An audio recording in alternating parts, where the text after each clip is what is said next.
अभी। Hi, ma'am. Good Hi, evening. good evening.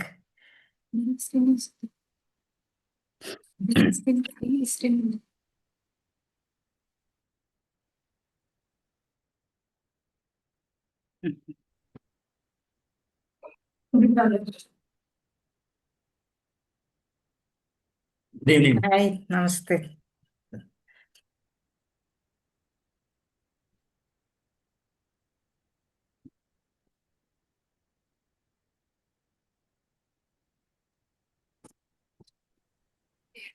कि आपके साथ कौन है? Hello sir, good evening. Rahul है मेरे साथ। Good evening Rahul ji, sir. नमस्कार नमस्कार। क्या हाल है? बढ़िया। Very good. आने के लिए आज शुक्रिया। Thank you. काफी लोग आपकी बात सुनने के लिए तैयार हैं और मुझे पता है सरोजा जी ने मुझे आपके बारे में बताया है, तो शुक्रिया आने के लिए, और अदिति को भी शुक्रिया। ठीक है, वो बाद में आप कैमरा वगैरह अदिति उन पे मूव कर दोगे ना जब उनका टाइम आएगा? बिल्कुल सर। ठीक है, वो आप तब देख लेना, बट हाँ। सर एक बार ये देख लो कि क्लियरिटी ओके है ना, लाइटिंग हाँ वगैरह और बिल्कुल बैकग्राउंड ठीक है। ठीक है ना? ठीक है। बढ़िया। और वॉइस बढ़िया आ रही है ना? बढ़िया आ रही है। ठीक है इनको सर, राहुल ठीक जी को राहुल जी को बीच में करना एकदम। हाँ हाँ, इनको एकदम बीच में कर दो। है। नहीं, आप सिर्फ उनको फ्रेम पे रखो, नहीं तो डिस्ट्रैक्शन है कि आदित्य चुपचाप साथ में बैठी हुई है। हाँ थोड़ा हाँ, और राइट की तरफ। आदित्य आप आपको फ्रेम में नहीं होना चाहिए, नहीं तो लगेगा कि आप चुप क्यों बैठे हुए हो साथ में। हम्म। थोड़ा जो जो हाँ थोड़ा सा कैमरा, हाँ। थैंक यू आदित्य, बढ़िया। First class. बढ़िया।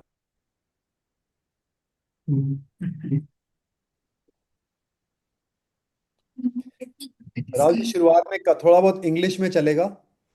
आप कोशिश कर लेना, समय हमको समझ आ ही जाएगा वैसे तो, नो लेकिन प्रॉब्लम सर। अरे वेरी। फिर आपसे बात करेंगे। अभी हम 15-20 मिनट लगेंगे इंतजार, लोगों के इंतजार में। मैं कुछ और करता हूँ तब तक।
You're on mute.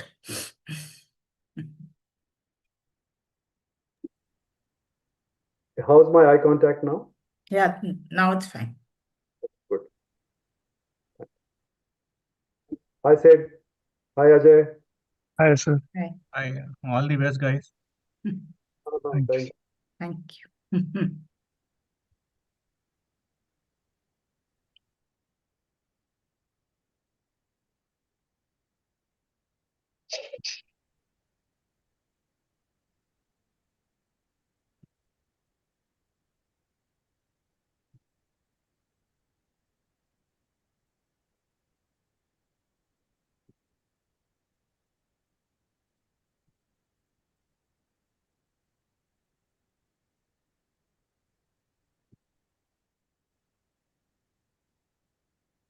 साउंड नहीं आ रहा है।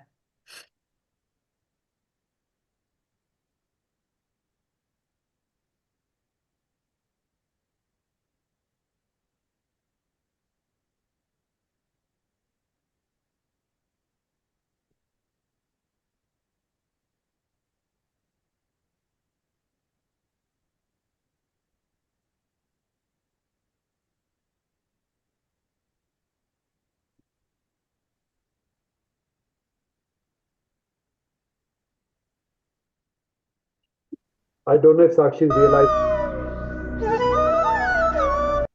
हमारे नौजवानों की जो वीजा है,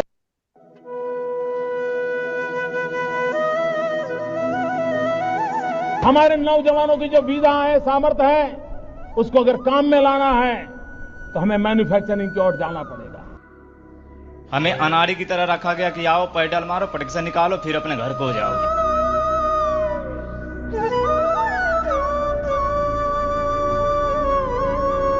I don't know if Sakshi realized. हमारे नौजवानों की जो वीजा है,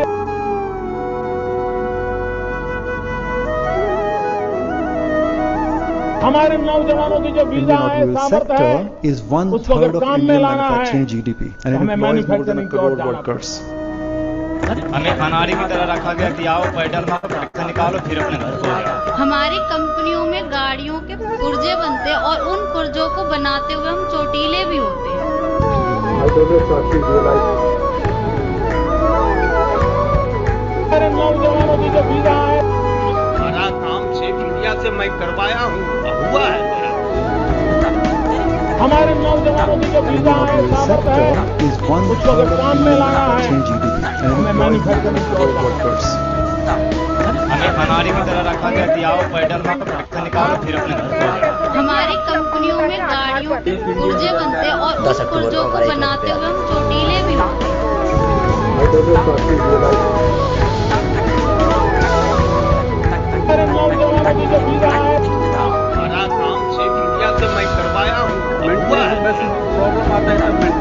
हमारे नौजवानों की जो वीजा है, सामर्थ्य है, Is one उसको third अगर of काम में Indian लाना है manufacturing GDP and it हमें employs more manufacturing than a की ओर crore जाना workers. हमें अनाड़ी की तरह रखा गया कि आओ पैडल मारो, पटक से निकालो, फिर अपने घर को जाओ। हमारी कंपनियों में गाड़ियों के पुर्जे बनते हैं और उन पुर्जों को बनाते हुए हम चोटीले भी होते हैं। I don't know if Sakshi realized. Safety is absolutely paramount, and I think it makes great business sense. हुआ है।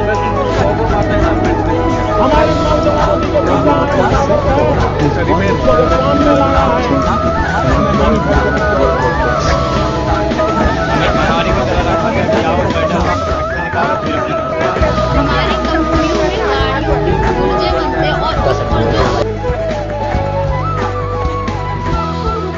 वर्कर्स की बात सीधा वर्कर्स के जरिए कर रहे हैं और जो रिसर्चर हैं वो स्वयं वर्कर्स ही हैं। एक कंपनी का ही हम नक्शा बनाए और इस समस्या के लिखे कि हमारे कहीं ना कहीं सुनवाई होगी।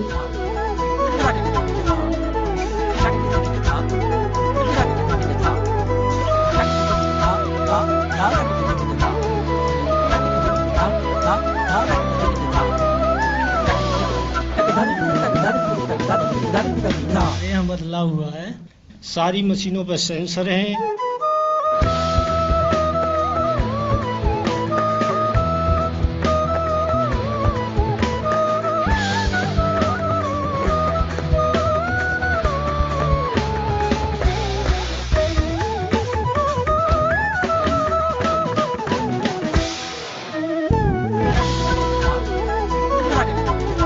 मुझे ये हुआ कि मैं भी इससे जुड़ूं और अपनी जो मेरी भी बातें हैं मैं यहाँ पे अपनी बातें रखूं। आप प्रोडक्ट लगाने के पहले आप 1-2-3 बार इसको मशीन को खुद चला के देखते हैं। हम खुद चेक करेंगे क्योंकि हमारा सेफ्टी हमारे हाथ में है।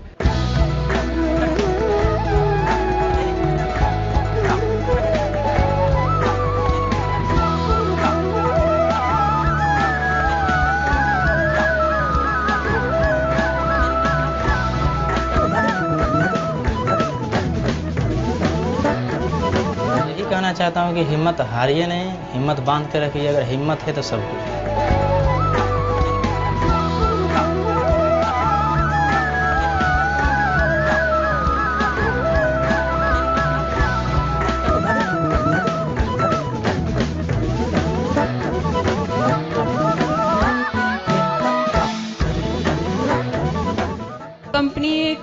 करना चाहे तो कर सकती है, जैसे मशीन पे सेफ्टी गार्ड लगाना, सेंसर लगाना, ऐसे काम कर दे तो हम एक्सीडेंट बहुत कम हो जाएंगे और हम फ्री हो मतलब बिना डर के काम भी कर सकते हैं। जहाँ के वर्कर ज़्यादा सेफ हैं, आप अपने ऑर्डर वहीं दीजिए।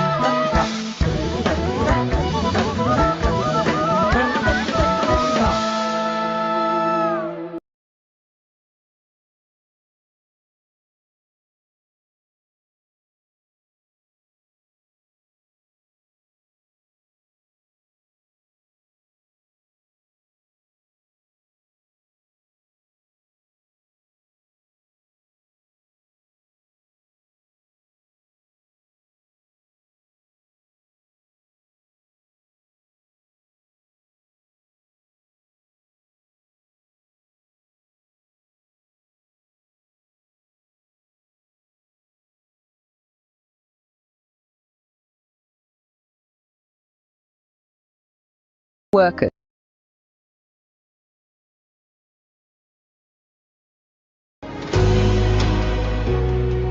In the heart of India's industrial engine lies a silent crisis that is holding the country back. Thousands of workers, many young, many women, mostly migrants, are disabled every year in factories spread across the country, supplying components to all the known automotive brands. Machine खराब थी, सिर पे खड़ा होके चलवा रहा machine तो एकदम में चाबी टूटी तो मेरे एकदम। This is a hidden human tragedy. It's also an economic disaster. Unsafe and unprofessional factory practices are quietly but surely eroding India's potential every day. India ranks 113 on labor productivity. India's MSMEs are only half as productive as the global emerging market average. Is it a surprise that many of our competitor countries have done better on both working conditions and growth? Since 2019, Safe in India Foundation has published evidence and recommendations and engaged with the top 10 automotive brands and the government to fix this. We work on evidence-based reporting to highlight the issues that are there in the supply chain of the automobile universe. Thankfully, the Indian Economic Survey 2024-25 has now covered this opportunity and our recommendations. This is a problem that nobody has been solving and it has to be solved. The Indian automotive sector has a crucial role to make the most of this opportunity, given its size, scale, and power. It contributes over a third of Indian manufacturing GDP, employs 3 crore workers, and leads practices in many manufacturing clusters across the country. The top 10 brands need to drive professionalizing of their component suppliers by improving working conditions, reducing shortcuts. This is no longer just optional. It's a necessity for the auto industry to achieve its ambition and India to escape the low-end manufacturing and upscale to high-quality manufacturing, and help escape the middle-income trap. This is our opportunity. Let us build safer and better factories and a more productive India.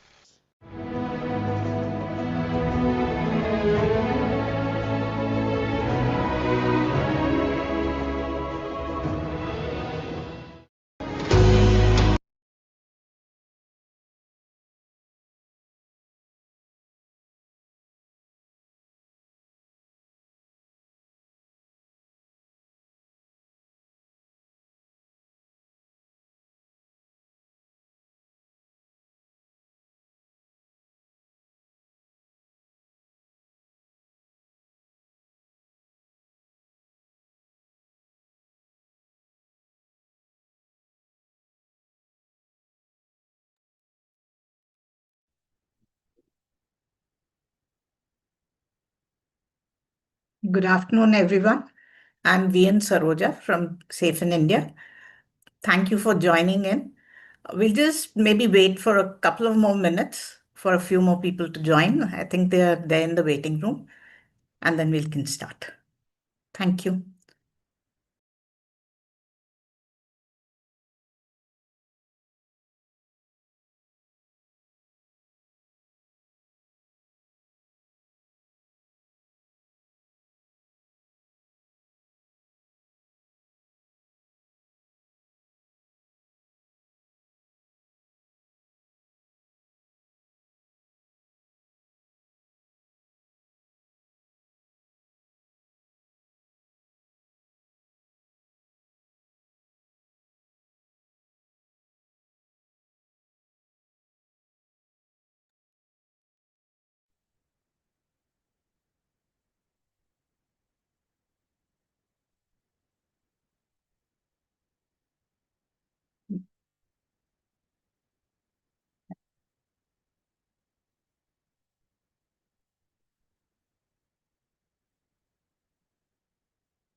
Good afternoon to the people who have joined in just now.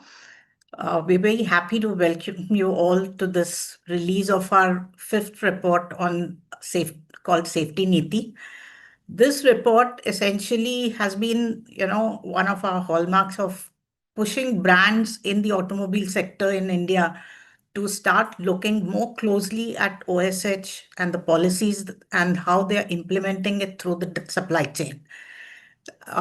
We'll take you through, what we've done over the years, as well as what we have found in this current report, and also, discuss and show you evidence on how, pointing out all these all these policy changes that are required has helped the industry, and going forward, how we can all influence these brands into doing more and ensuring that as a country we rise and we become one of the manufacturing hubs and powerhouses that we keep wanting to for the last few years. And this is, we believe, one of the most important, cog that has been left behind. And that is what, as Safe in India, we've been trying to address. We want this event today to be short and sweet, so we will start as soon as, which is why we're starting now. And hopefully we'll, give you a few things to think about and something that you can help us advocate to the entire industry and the country. To start off, I invite CEO of Safe in India, Sandeep, to give the introductory and the welcome address. Over to you, Sandeep. Thank you, Saroja. Good afternoon, everybody, and thank you so much for joining us today on Zoom and on our YouTube and Facebook channels. I am Sandeep Sachdeva, fortunate enough to be the co-founder and Chief Executive Officer of Safe in India Foundation. I'm obviously delighted to be here today to represent our fantastic team, which is now spread over Haryana, Maharashtra, Tamil Nadu, and Delhi, and in the company of two injured workers who you'll hear later, Preetam Verma and Rahul Sharma, and three distinguished experts, Professor Ankur Sareen, Mr. Shankar Venkateswaran, and Mr. Vinod Sant. And of course, among you, many of our friends and supporters. I've noticed Vineet Kaul, Bharat Khosla, Sunil, Dinesh Vedpataki from ACMA. Thank you so much, and others for joining us. I'm often asked this, so allow me please to start by saying that we are not a for-profit consulting firm. We are a civic society initiative that started in 2016, incubated by the batch of IIM Ahmedabad 91. We do not take any funding from automobile brands or the government. We are independent of any political party or unions. Our only accountability is to the crores of Indian workers who make this industry possible. It is from this much ignored segment of India that we have assisted more than 10,000 injured workers now since 2016 with their healthcare or compensation from ESIC. Unfortunately, we continue to find that about 80% of them are from the auto component factories supplying to the largest brands in India. These are men and women, mostly migrants, mostly young, who come to build our cars and bikes and scooters. But instead, they lose their fingers or even hands and legs doing it. That is why we focus on the automotive sector and its top 10 brands and their associations, SIAM and ACMA. To them, we address again this fifth year of Safety Niti 2025. In this report, we track annually the gaps, opportunities, and best practices of worker safety policies and practices of the top 10 automotive brands and recommend our best solutions that we and our expert advisors can think of. And it does come at a very important moment because for the first time, the latest Government of India's Economic Survey 24-25 has thankfully endorsed what we have said all along, that worker safety isn't just a moral duty, it's a productivity and a quality problem for the country and therefore for the industry. Unsafe factories produce poor products. Injured workers mean lost skills, lost output, and lost trust. So when we talk about safety, we are not just talking about charity. We are talking about India's competitiveness. Do we really want to continue remaining proud of Jugaad, which may mean low-cost innovation, which is frankly common to many poor countries, but it rarely means innovation for quality or scale, and is therefore often only a euphemism to justify short-term and small-minded thinking. So is it any surprise that every day across thousands of auto component factories across the country, Big and small, young men and women still work 12-hour shifts on unsafe machines. They're not trained, they learn by doing, often by bleeding. They do not get their appointment letters and ESIC cards as they should on the date of joining. They are paid below legal wages, underprotected, and are easily replaced. And when they get injured, many are abandoned by contractors, by employers, sometimes even by the system that is meant to protect them. That's the real story of these workers and their families behind our shiny cars and two-wheelers and glossy showrooms. It's not an easy story to tell, but it is the one we cannot look away from. Thankfully, our data shows that many automotive brands have started improving their worker safety policies since our first report, at least on paper, which we know is an essential start. That is progress. And some brands do deserve real credit, as you'll hear later, and we do thank them. But implementation, unfortunately, is still 4 times slower than policy. Safety standards that are routine in the brand's own plants often disappear in the supply chain. Reporting stops at their factory gates, and yet this is where almost all of the serious injuries happen. So, my friends, the question is no longer whether safety is good for business. The question is, why is the pace of real change still so painfully slow? At Safe in India, we don't come with blame. We come with evidence, solutions, and an open hand. We have no financial stake, just the belief that India's auto sector can lead Indian manufacturing, not only in production, but also in professionalism, dignity, and safety. So, once again, we appeal to auto brands, to SIAM, to ACMA, and everybody in this room. Let us please move from policy to practice. Let's create an industry wide legally enforceable supplier code of conduct, a standard operating procedure for safety that every supplier can follow, and ensure every worker who makes auto components for you gets an appointment letter, legal wages, and ESIC cards for themselves and their families. At least in your direct suppliers and tier 2s to begin with. We can do tier 2s and 3s later. Let's make your audits honest, training real, and factories safer. Let's make sure every worker who builds our success goes home safe every single day. We will keep at it. So thank you once again. I will now hand over to my colleagues Dhanraj and Siddharth, who have co-authored this report under the leadership of VN Saroja to present their findings to you. Thanks again. See you later.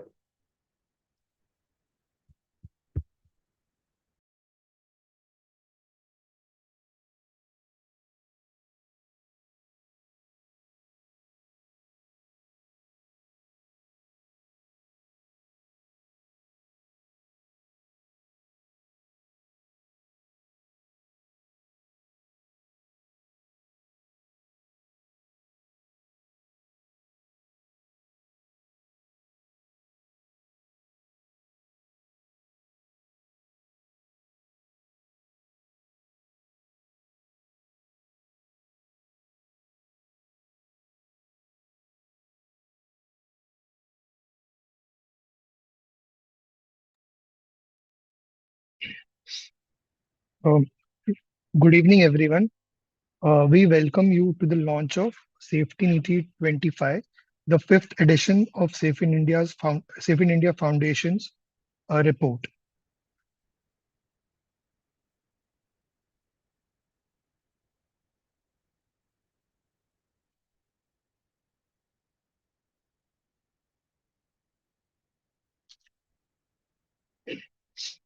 So Sandeep sir rightly spoke about why auto sector is important and why Safe in India's focus has been on auto sector.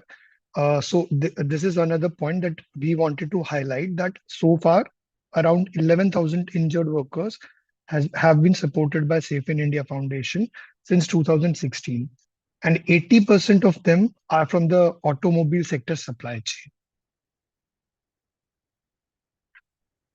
Safe India focuses on evidence-based reporting and follows two approaches for two kinds of reports that it publishes.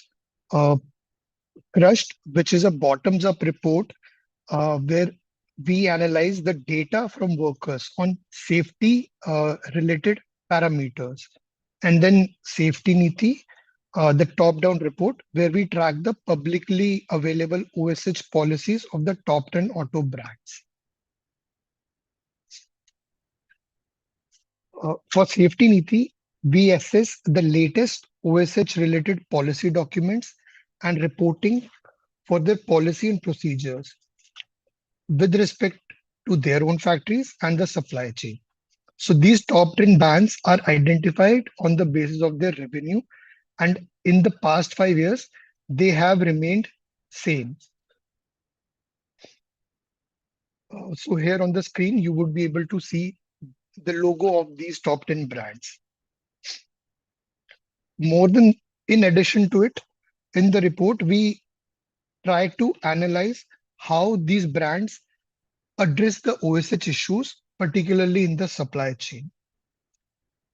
Also, it is important to differentiate between the reporting, how they report, and whether and if and how they take cognizance of what is happening in the supply chain, and if they're making the appropriate changes.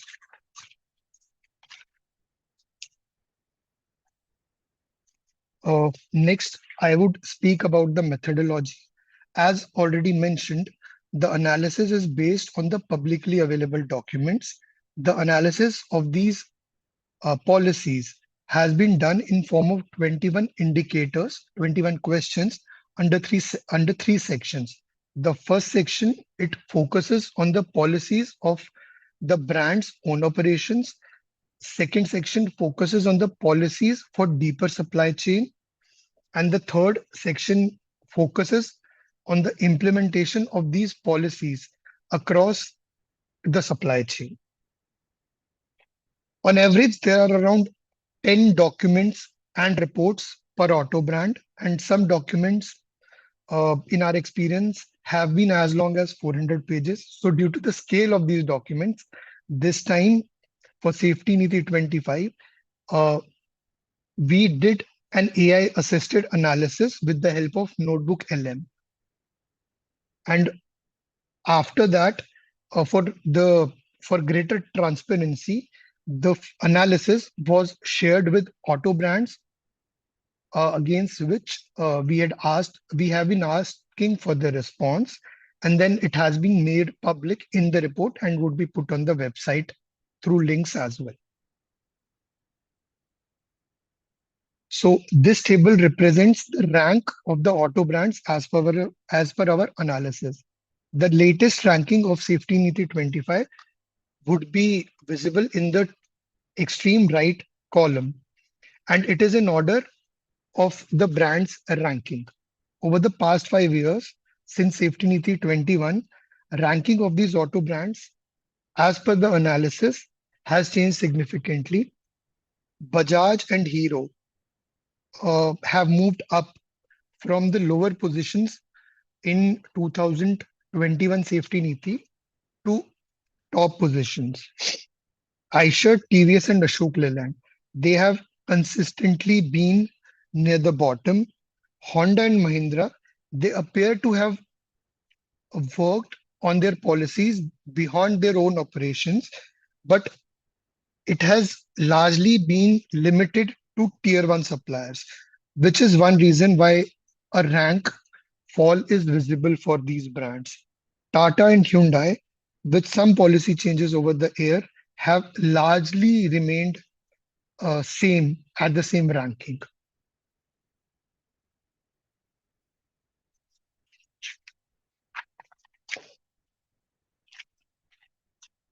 So this is the summary of the analysis of the Safety Niti report.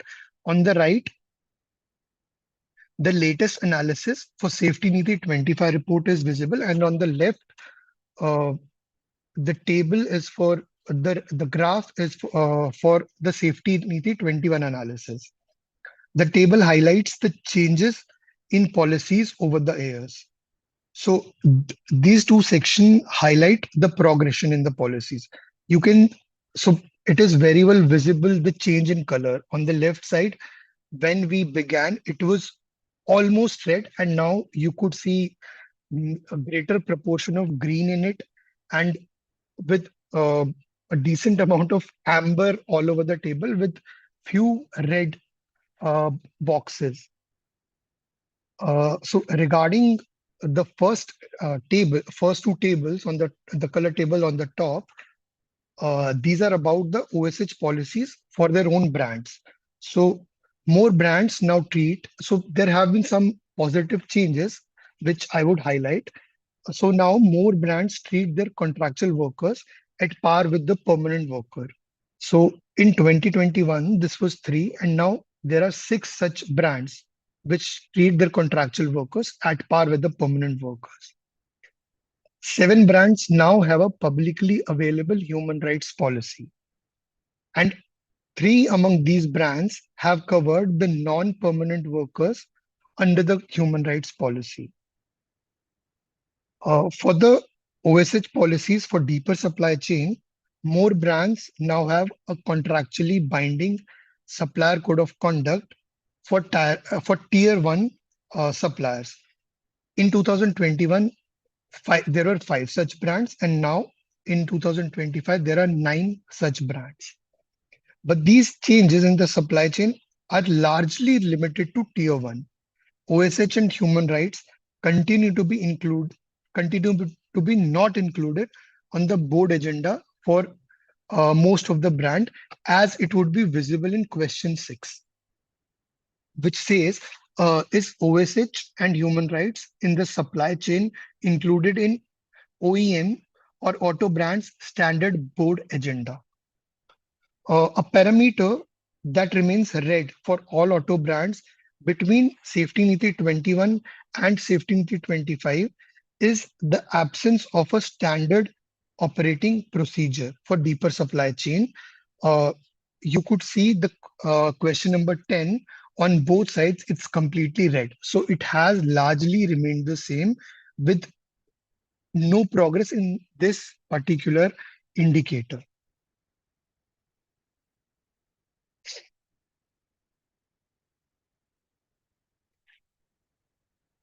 Okay, so this is the third section of the analysis, and it highlights the progression in the implementation of the policy. And you would be able to see the difference in the transition of colors from red to largely amber with minimum number of green boxes. So the reason for these are the focus of the supply chain mapping has largely been restricted to tier 1, with Maruti being the only exception, which has done the mapping of more than 40% of their tier 2 suppliers. And this is visible for, so this is the marking for question number 16, which says which asks if the OEM has, or the auto brand has mapped the deeper supply chain for tier 1 and tier 2. So actually we had put a criteria for this, that if any brand has done the full mapping of their tier 1 suppliers and then more than 40% of mapping for their tier 2 suppliers, they would be green. So Maruti is the only auto brand which has done this. Similarly, OSH and human rights awareness training of most brands is limited to tier 1. Here also Maruti Suzuki has been the only exception, with Bajaj having initiated but there has not been much progress about that initiative of human rights and OSH training and awareness programs in their publicly made documents. 6 brands now have a definite corrective action, which is up from 0 in 2021, but no details on specific actions that they have taken has been made public. Also, these actions are largely reactive, and there appears very limited provision of preventive action. So this I was talking about question number 19, which on the right side, that is the SafetyNiti 25 analysis, you would see red for 9 brands, with Bajaj being the exception, which has only initiated some process, but even they haven't declared any publicly made action. So there has been overall, it can be said that there has been a limited investment in supplier support in terms of training and monitoring. This happens particularly in the tier 2 and tier 3, where OSH issues are most common, and from where the workers come to Safe in India for assistance as well.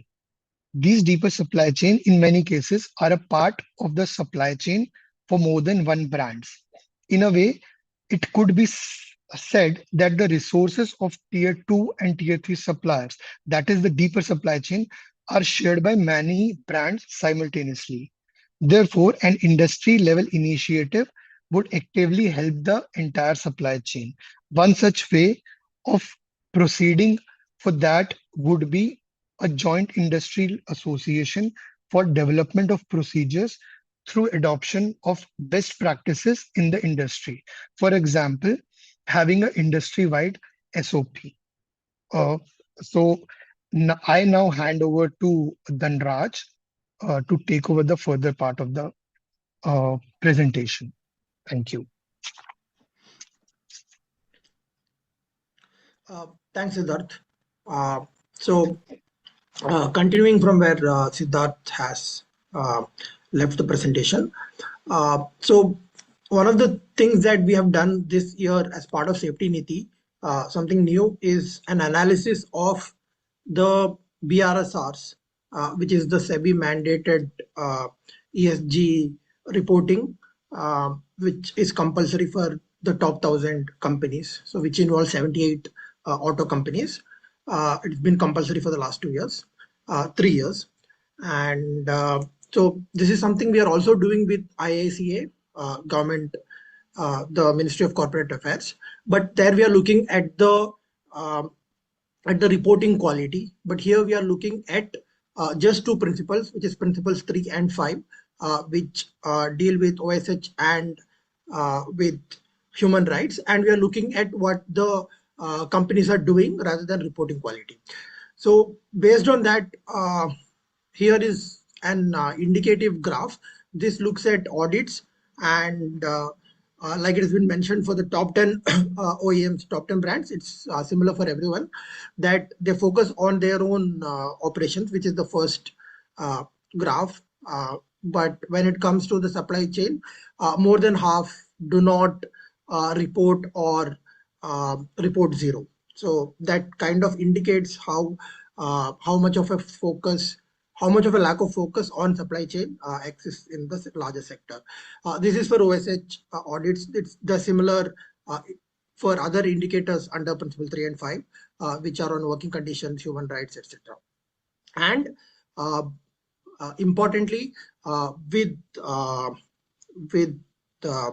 changes in the scope of BRSR core, which is a subset of BRSR, with assurances being decreased and the year of implementation being moved, what we are expecting is further dilution. So yeah, but that's not ideal in terms of improving OSH and human rights in the larger sector. In the next slide, we cover the other stakeholders who hold an influence over brands and companies. We have been advocating to them. We have started advocacy towards these stakeholders from the last year. So the 2 most important ones are the investors and auditors. But what we see is that, as part of the report, what we've reported is that the investors, Indian investors, do not have a focus on OSH as part of their policy, or do not have a focus on supply chain OSH, at least. It's zero across their policies or implementation. But some global investors do have at least policies. We do not have enough information about what they actually do, but that's good. And in terms of auditors, the non-financial auditors, thanks to BRSR, there has been some improvement in what the kind of assurances that they give, but it's still limited. There's nothing much on supply chain. That's the larger picture. So we are hoping that our advocacy towards these stakeholders can actually influence the brands and the larger sector to move towards better OSH practices. And in the next slide, we are also talking of the government, which is other stakeholder. It's in the report, but we're not presenting anything here, except for one slide, which is the next slide. Siddharth. Yeah. So this is about the what Sandeep mentioned, but it's about how labor productivity is linked to working conditions. And this is something that we picked up because as per a McKinsey report, Indian MSME labor productivity to the large company productivity ratio, which is only 14%.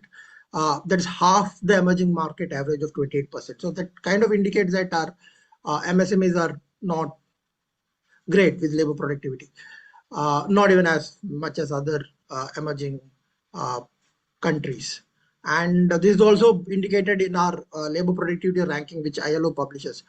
We have been on 130s for a long time. So based on that and the larger idea that there's a linkage between working conditions and labor productivity, we submitted a paper to the chief economic advisor, which resulted in the economic survey, including this as part of the chapter. So yeah, the takeaway from here is that it's not just about work safety, not just about workers, it's also about the national economy, the productivity. So there's a larger picture here.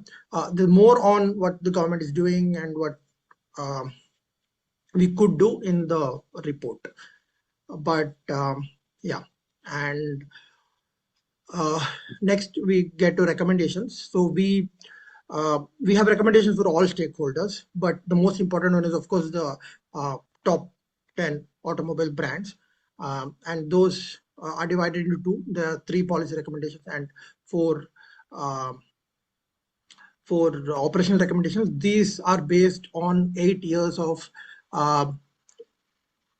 understanding what the workers face, what the policies are. So 8 years of learning we have distilled into these 3+4 recommendations. In terms of policy recommendations, broadly, these are on the brands, the boards of the brands taking responsibility, the need to professionalize MSMEs and improving the policies, and also operationalizing supply chain programs. So broadly that in terms of policy recommendations.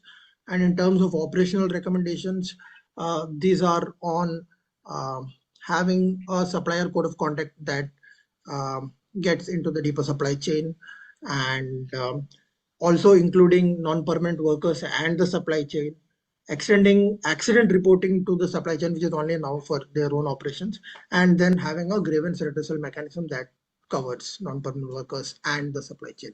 That's broadly what the recommendations are. The details are in the report, and yeah, thank you. This is please do check out the full report for everything in a lot of detail. Now I hand over to VN Saroja, Head of Worker Safety, for the panel discussion with our injured workers. Thank you.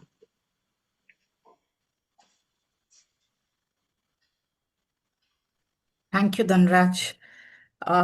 This panel will be mostly in Hindi, so I'll start off from there.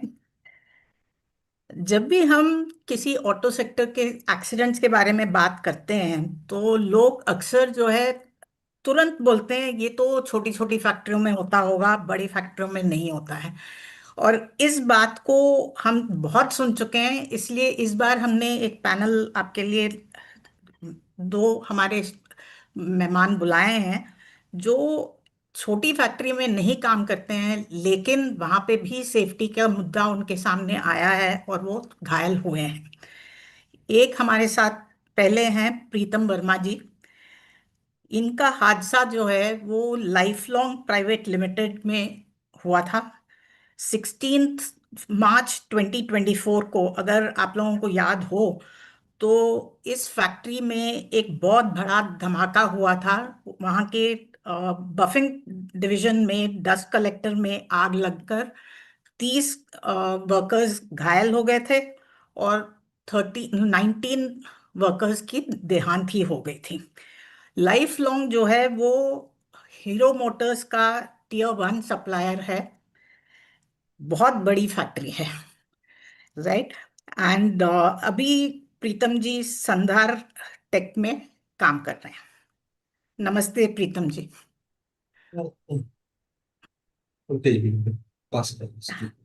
और हमारे साथ हैं राहुल शर्मा जी, जो nice steel में हाल ही में घायल हुए थे। नाइस स्टील जो है एक फैब्रिकेटर का फैक्ट्री है, फैब्रिकेशन का फैक्ट्री है, और इसमें सब बड़े ब्रांड्स मारुति टाटा सबका नाम यहाँ वहाँ उनके चर्चे में आता है।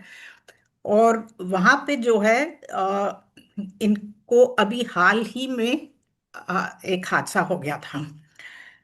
हम इन दोनों से उनके सारे करियर के एक्सपीरियंसेस पे डिस्कस करेंगे, और थोड़ा सा इससे आपको पता चलेगा कि ये जो मामला है ये ना केवल छोटी फैक्ट्रियों का है, बट बड़े से बड़े फैक्ट्री में है।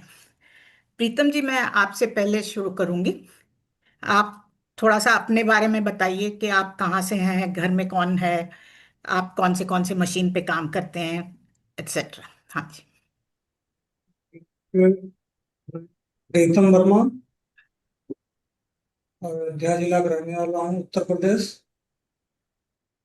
और मेरे घर में हमारी वाइफ, हमारे पिताजी और हमारे 2 बच्चे। और 16 मार्च को जो घटना हुई थी life long private limited Dharuhera में, उस समय उस कंपनी में मैं 5 साल पहले से काम कर रहा था। और उसमें 16 मार्च को शाम 5 बजे जो बॉयलर फटा, जो यंत्र फटा, उस समय मौजूदा वहां पर मैं था। और उसमें हमारे अंकल थे राजेश नाम के, और उनकी जो है डेथ हो गई।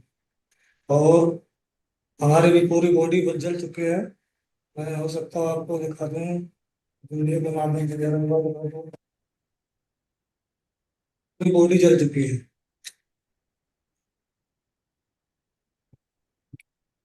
राहुल जी, आप अब अपने बारे इसमें में थोड़ा बताइए। प्रीतम जी, आपके पास मैं दोबारा आती हूँ। हाँ जी, राहुल जी आप थोड़ा बताइए आपके बैकग्राउंड के बारे में। नमस्ते मैम, मैं जिला बदायूं से बिलोंग करता हूँ। और मेरे घर में मम्मी पापा भाई बहन सभी हैं। हाँ जी। तो नाइस स्टील में क्या है, मैं काफ़ी ज़्यादा टाइम से नहीं कर रहा हूँ, अभी हाल ही में लगा था। तो मतलब वहाँ पे सेफ्टी के बारे में मैं कोई भी ऐसी चीज़ नहीं मतलब देखा जो मैं जिस चीज़ के बारे में मैं कह पाऊँ। और मैं उनके लिए डिक्लेयर भी करना चाहता था कि किसी भी चीज़ की कोई भी प्रॉब्लम है तो मेरे को मतलब हो रही है तो मैं आपको बता पाऊँ। तो उन लोगों ने से कोई भी ऐसा मौत नहीं किया था। आपका हादसा हुआ कैसे था वो बताइए आप। तो मतलब जिस समय पे मैं पावर प्रेस मशीन चला रहा था, और काफ़ी टाइम से मैं चला रहा हूँ, इसका एक्सपीरियंस भी मेरे लिए 8 साल से ऑलरेडी है। मैं कर रहा हूँ काफ़ी टाइम पे भी। तो मतलब जिस समय पे मैं चला रहा था तो पावर प्रेस मशीन के लिए मैं एक छोटे छोटे जो हमारे मोटर कार के पीस थे, जिसके लिए मैं निकाल रहा था डाई के अंदर से। तो जो पैडल जब मारते हैं तो मशीन का दबाव पड़ता है जिससे हमारा पीस निकलता है। तो मैं जिस पैडल के लिए मार रहा था वो बहुत ज़्यादा से टाइट दब रहा था। टाइट दबने की वजह से मैंने अपने एम्प्लॉयज़ के लिए बोला था कि सर इसके लिए सही कर दो या फिर आप करवा दीजिए इसे, जिससे मेरे को चलाने में प्रॉब्लम हो रही है। तो उन लोगों ने मतलब बोला था मेरे से कि अभी आप रुक जाइए, ये नई मशीन है और इसमें अभी हम कुछ नहीं कर सकते, कोई भी मेंटेनेंस का काम नहीं कर सकते अभी हम। यदि अगर हम इसमें कोई भी मेंटेनेंस का काम करेंगे तो हमारे लिए कोई भी अगर किसी को भी पता चलेगा आगे के ऊपर के एम्प्लॉयज़ के लिए तो हमारे लिए बोलेंगे कि इसमें नई मशीन है और इसमें मेंटेनेंस का कोई काम नहीं था, तो आपने क्यों किया, तो इसकी वजह से हम पे दबाव डालेंगे। तो मेरे को मना कर दिए थे वो। तो इस वजह से फिर मैं उसके लिए चलाया, एक दो पीस निकाला था। उसके बाद में एक हैंडल होता है सेफ्टी सेफ्टी के लिए। वो सेफ्टी के लिए मतलब वो भी खुला हुआ था, तो उसके लिए भी मैं बोला था कि सर इसके लिए सही करवा दो, या फिर कुछ ऐसी चीज़ हो जिससे मैं सही कर सकूं। तो उससे मैं मांगा था उन लोगों के लिए। तो उन लोगों ने बोला था कि ऐसी कोई चीज़ नहीं है हमारी कंपनी में जिससे आप इसे सही कर पाओ या कस पाओ उसे सही करके। तो उन्होंने मेरे को मना किया था, और मतलब आपका मेंटेनेंस के लिए। अंगूठा चला गया था? आपका जी अंगूठा तो जी। अभी ये कितने दिन हो गए आपके ये हुए? तो इसके लिए अभी ज़्यादा टाइम नहीं हुआ है, 10 सितंबर के लिए लगा था मेरे, अभी हाल ही में। और अभी कभी कभी दर्द पेन वगैरह होता है इसमें, तो मैं अभी भी दवा लेता हूँ, अच्छा। कंटिन्यू चल रहा है मेरा। जी। प्रीतम जी, ये लाइफ लॉन्ग में उस दिन आप जो अभी बताने लगे थे, अ, उसमें जो है आपके विचार में ये रोका जा सकता था? क्या परेशानी थी, कैसे ये विस्फोट हुआ, उस पे थोड़ा सा बताइए। जो बॉयलर विस्फोट हुआ तो बॉयलर की सफाई नहीं होती थी 2-2 महीने। जो हम काम करते हैं ऑटो पार्ट का जो पार्ट बनाते हैं, जो घेर से शाइनिंग देते हैं, वो कपड़े की होती है।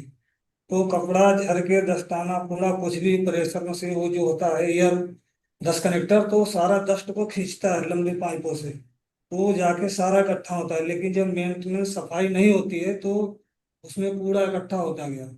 उसके बाद झील पे जैसे हम लोग जो रोड मारते हैं तो उसमें से चिंगारी निकलती है।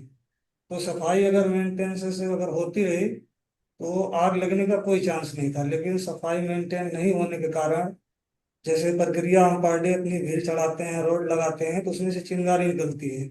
इसी कारण से उसमें आग लग जाने से यहाँ 10 घंटे जहाँ पे काम हो रहा था अंदर, वहाँ कुछ पता नहीं चला कि कब आग लगी, कैसे क्या हुआ। एक बैग बम के जैसे बम ब्लास्ट हुआ। तो वहाँ की जो साफ सफाई मेंटेनेंस सही नहीं है। और लाइट लोन प्राइवेट लिमिटेड में लगभग 1,000 वर्कर्स काम करते हैं। ये हादसे के बाद या हादसे से पहले कुछ फर्क हुआ वहां पे? कुछ नई प्रोसेस शुरू किया कि वैसे का वैसा था बाद में भी? ना, हादसे के पहले जो है, पहले वैसे ही था, कोई ट्रेनिंग कोई सफाई नहीं। जैसे कि जो सप्लायर हैं, जैसे हीरो का पार्ट जो माल जिनको देती है कंपनी, अगर वो लोग कभी जब आते हैं कंपनी में, जिसको बोलते हैं कि ऑडिट आने वाली है, यहाँ के लोग आने वाले हैं, तो जिस जगह पे जैसे 50 लोग काम कर रहे हैं तो उसमें से 40 को हटाकर 10 ही लोगों को रखा जाता था। तब सेफ्टी के लिए फिर मास्क दिया जाता था, एयर प्लग दिया जाता था, और जो हेलमेट दिया जाता था कि पहनो और सेफ्टी से रहो, केवल दिखावे के लिए। और ऊपर की जो है सारी एरिया क्लीन की जाती थी, बाकी अंदर कुछ भी भरा हो कूड़ा कचरा, उससे जो कि जो दिखावा होता है वही माने जाएगा। तो इस वजह से बॉयलर में आग लगने की वजह से ये सारी दुर्घटना हुई। नहीं, बट दुर्घटना के बाद कुछ बदलाव आया कि कुछ नहीं हुआ? तो दुर्घटना के बाद जब ये एक्सीडेंट हुआ उस समय में जो है 1 महीने 45 दिन, यानी कि 45 दिन में रेवाड़ी सिविल लाइन में मैं एडमिट था। हाँ जी। उसके बाद मैं आया, और कंपनी भी नहीं, दोबारा मैं कंपनी में गया भी नहीं। और क्योंकि हमारे जो अंकल थे हमारे घर ही के थे, वो भी एक्सपायर हो चुके थे, तो इस बात को हमें जानकारी नहीं थी। फिर मैं अपने घर को चला गया। घर में साल भर के बाद, 1 साल बाद मैं आया हूँ यहाँ पर। यहाँ से इंडिया से जुड़ा हूँ, तब इन्होंने हमें एक उचित राह, अच्छी रास्ता बताई, इन्होंने हम लोग की हेल्प की, और तब हम इस जगह पर पहुंच पाए हैं। आप लोगों को दोनों को मैं पूछना चाहती हूँ कि टोटल कितनी ट्रेनिंग मिली होगी? जो मशीन आप चलाते हैं वो चलाने के लिए, अब आपने बोला 8 साल का एक्सपीरियंस है, आपने जी मेरे को बोला था 10 साल का एक्सपीरियंस है। जी। तो ये मशीन सीखा कैसे आपने? आपने आपको क्या ट्रेनिंग मिली थी इस पे? जी, ट्रेनिंग मशीन चलाने के लिए हमें कोई ट्रेनिंग नहीं दी जाती है। जैसे हम एक दूसरे के थ्रू आते हैं तो वो बताते हैं कि ऐसे चलाना है, यहाँ से बंद करना है, ऐसे काम करना है, जो हमारे साथ के लोग रहते हैं। बाकी हमें कंपनी की तरफ से कोई ट्रेनिंग नहीं दी जाती है कि कैसे मोटर चलाना है, कैसे बंद करना है, या कोई दुर्घटना होती है कैसे भागना है, क्या करना है। ये इन सब चीजों से हम लोगों को कोई जागरूकता नहीं दी जाती है कंपनी में। राहुल जी, आपका भी यही एक्सपीरियंस है? जी मैम, हमारा भी यही है, क्योंकि जिस समय पे मैं स्टार्टिंग में इस काम के लिए सीखने की कोशिश जब की थी, तो मेरे एम्प्लॉयज जो मेरे से ऊपर के पोस्ट पे थे, तो उन लोगों से मतलब जब हम काम करते थे तो हेल्पर लाइन में काम किया करते थे, तो हम लोग उनसे जब पूछा करते थे कि सर हमें भी सिखा दो, आगे के लिए हम भी कभी काम किया करेंगे तो ऐसे आप ही की तरह कर लिया करेंगे। तो उन लोगों से तो बोलते थे कि अभी आप हेल्पर हो और हेल्पर की ही तरह रहो। अभी इस समय पे आपकी सीखने की उम्र नहीं है, सीखने का कोई काम नहीं है आपका जो आप इसमें ऐसा कुछ सीख पाओगे, क्योंकि आपके लिए अभी प्रोसेस बहुत काफ़ी करना है और काफ़ी बहुत टाइम लेना है अभी। इतनी जल्दी अगर आपको सिखाएंगे तो कभी कुछ भी एक्सीडेंट वगैरह कर लोगे, या कुछ भी है, कोई भी प्रॉब्लम हो सकती है, ऐसे अभी हम आपको नहीं सिखा सकते। तो इस वजह से तो फिर हम देखा करते थे उन लोगों के लिए कैसे कर रहे हैं, क्या कर रहे हैं। तो इस तरह से काफ़ी टाइम तक मैं देखता रहा था। तो एक भाई ने, एक दूसरी कंपनी से मैंने एक ज्वाइनिंग किया था, तो एक भाई थे हमारे अंकल के, दो लड़के थे, तो उन्होंने मेरे को बताया, उनके साथ में मैं ज्वाइन हुआ। तो उनके साथ में थोड़ा थोड़ा उन्होंने बताया कि देखो इसमें ये होता है, इसमें ये होता है, तो उन्होंने मतलब थोड़ा बहुत मेरे को सिखाया भी था। तो ऐसे और बाकी के एम्प्लॉयज अगर कोई भी ट्रेनिंग वगैरह नहीं देते हैं जिससे कि कोई भी व्यक्ति अच्छे से सीख पाए और आगे के लिए तैयारी सही से हो पाए। आपको लगता है कि अगर ट्रेनिंग अच्छी हो, मेंटेनेंस अच्छी हो, बार बार इंस्पेक्शन हो मशीन की, तो ये सब हादसे थोड़ी रुकवा सकते हैं, बंद किया जा सकता है जी हाँ या मैम। कम किया अगर जा सकता है? हाँ। जी जी, अगर आगे के लिए ऐसे एम्प्लॉयज वगैरह हमारे जो भी होते हैं कंपनीज के, अगर हमारे लिए अच्छे से ट्रेनिंग देंगे, अच्छे से बताएंगे हमारे लिए और अच्छा करके चलेंगे, तो हमारे लिए, हम ये चाहते हैं कि अगर ऐसा वैसे नहीं होना चाहिए। और सही से अगर ट्रेनिंग का, सबसे बड़ी चीज़ होती है कि अगर ट्रेनिंग का जो हमारा ट्रेनर है जो भी अच्छे से हमारे लिए ट्रेन करके चलेगा, तो हम नहीं चाहते कि मतलब ऐसा कोई भी एक्सीडेंट हो पाएगा भी। प्रीतम जी, आप ओईएम्स को या सरकार को कुछ बताना चाहेंगे कि आपका ऐसे आपके सामने इतने सारे आपने देखे हादसे एक साथ, तो आप क्या कहना चाहेंगे उन लोगों को?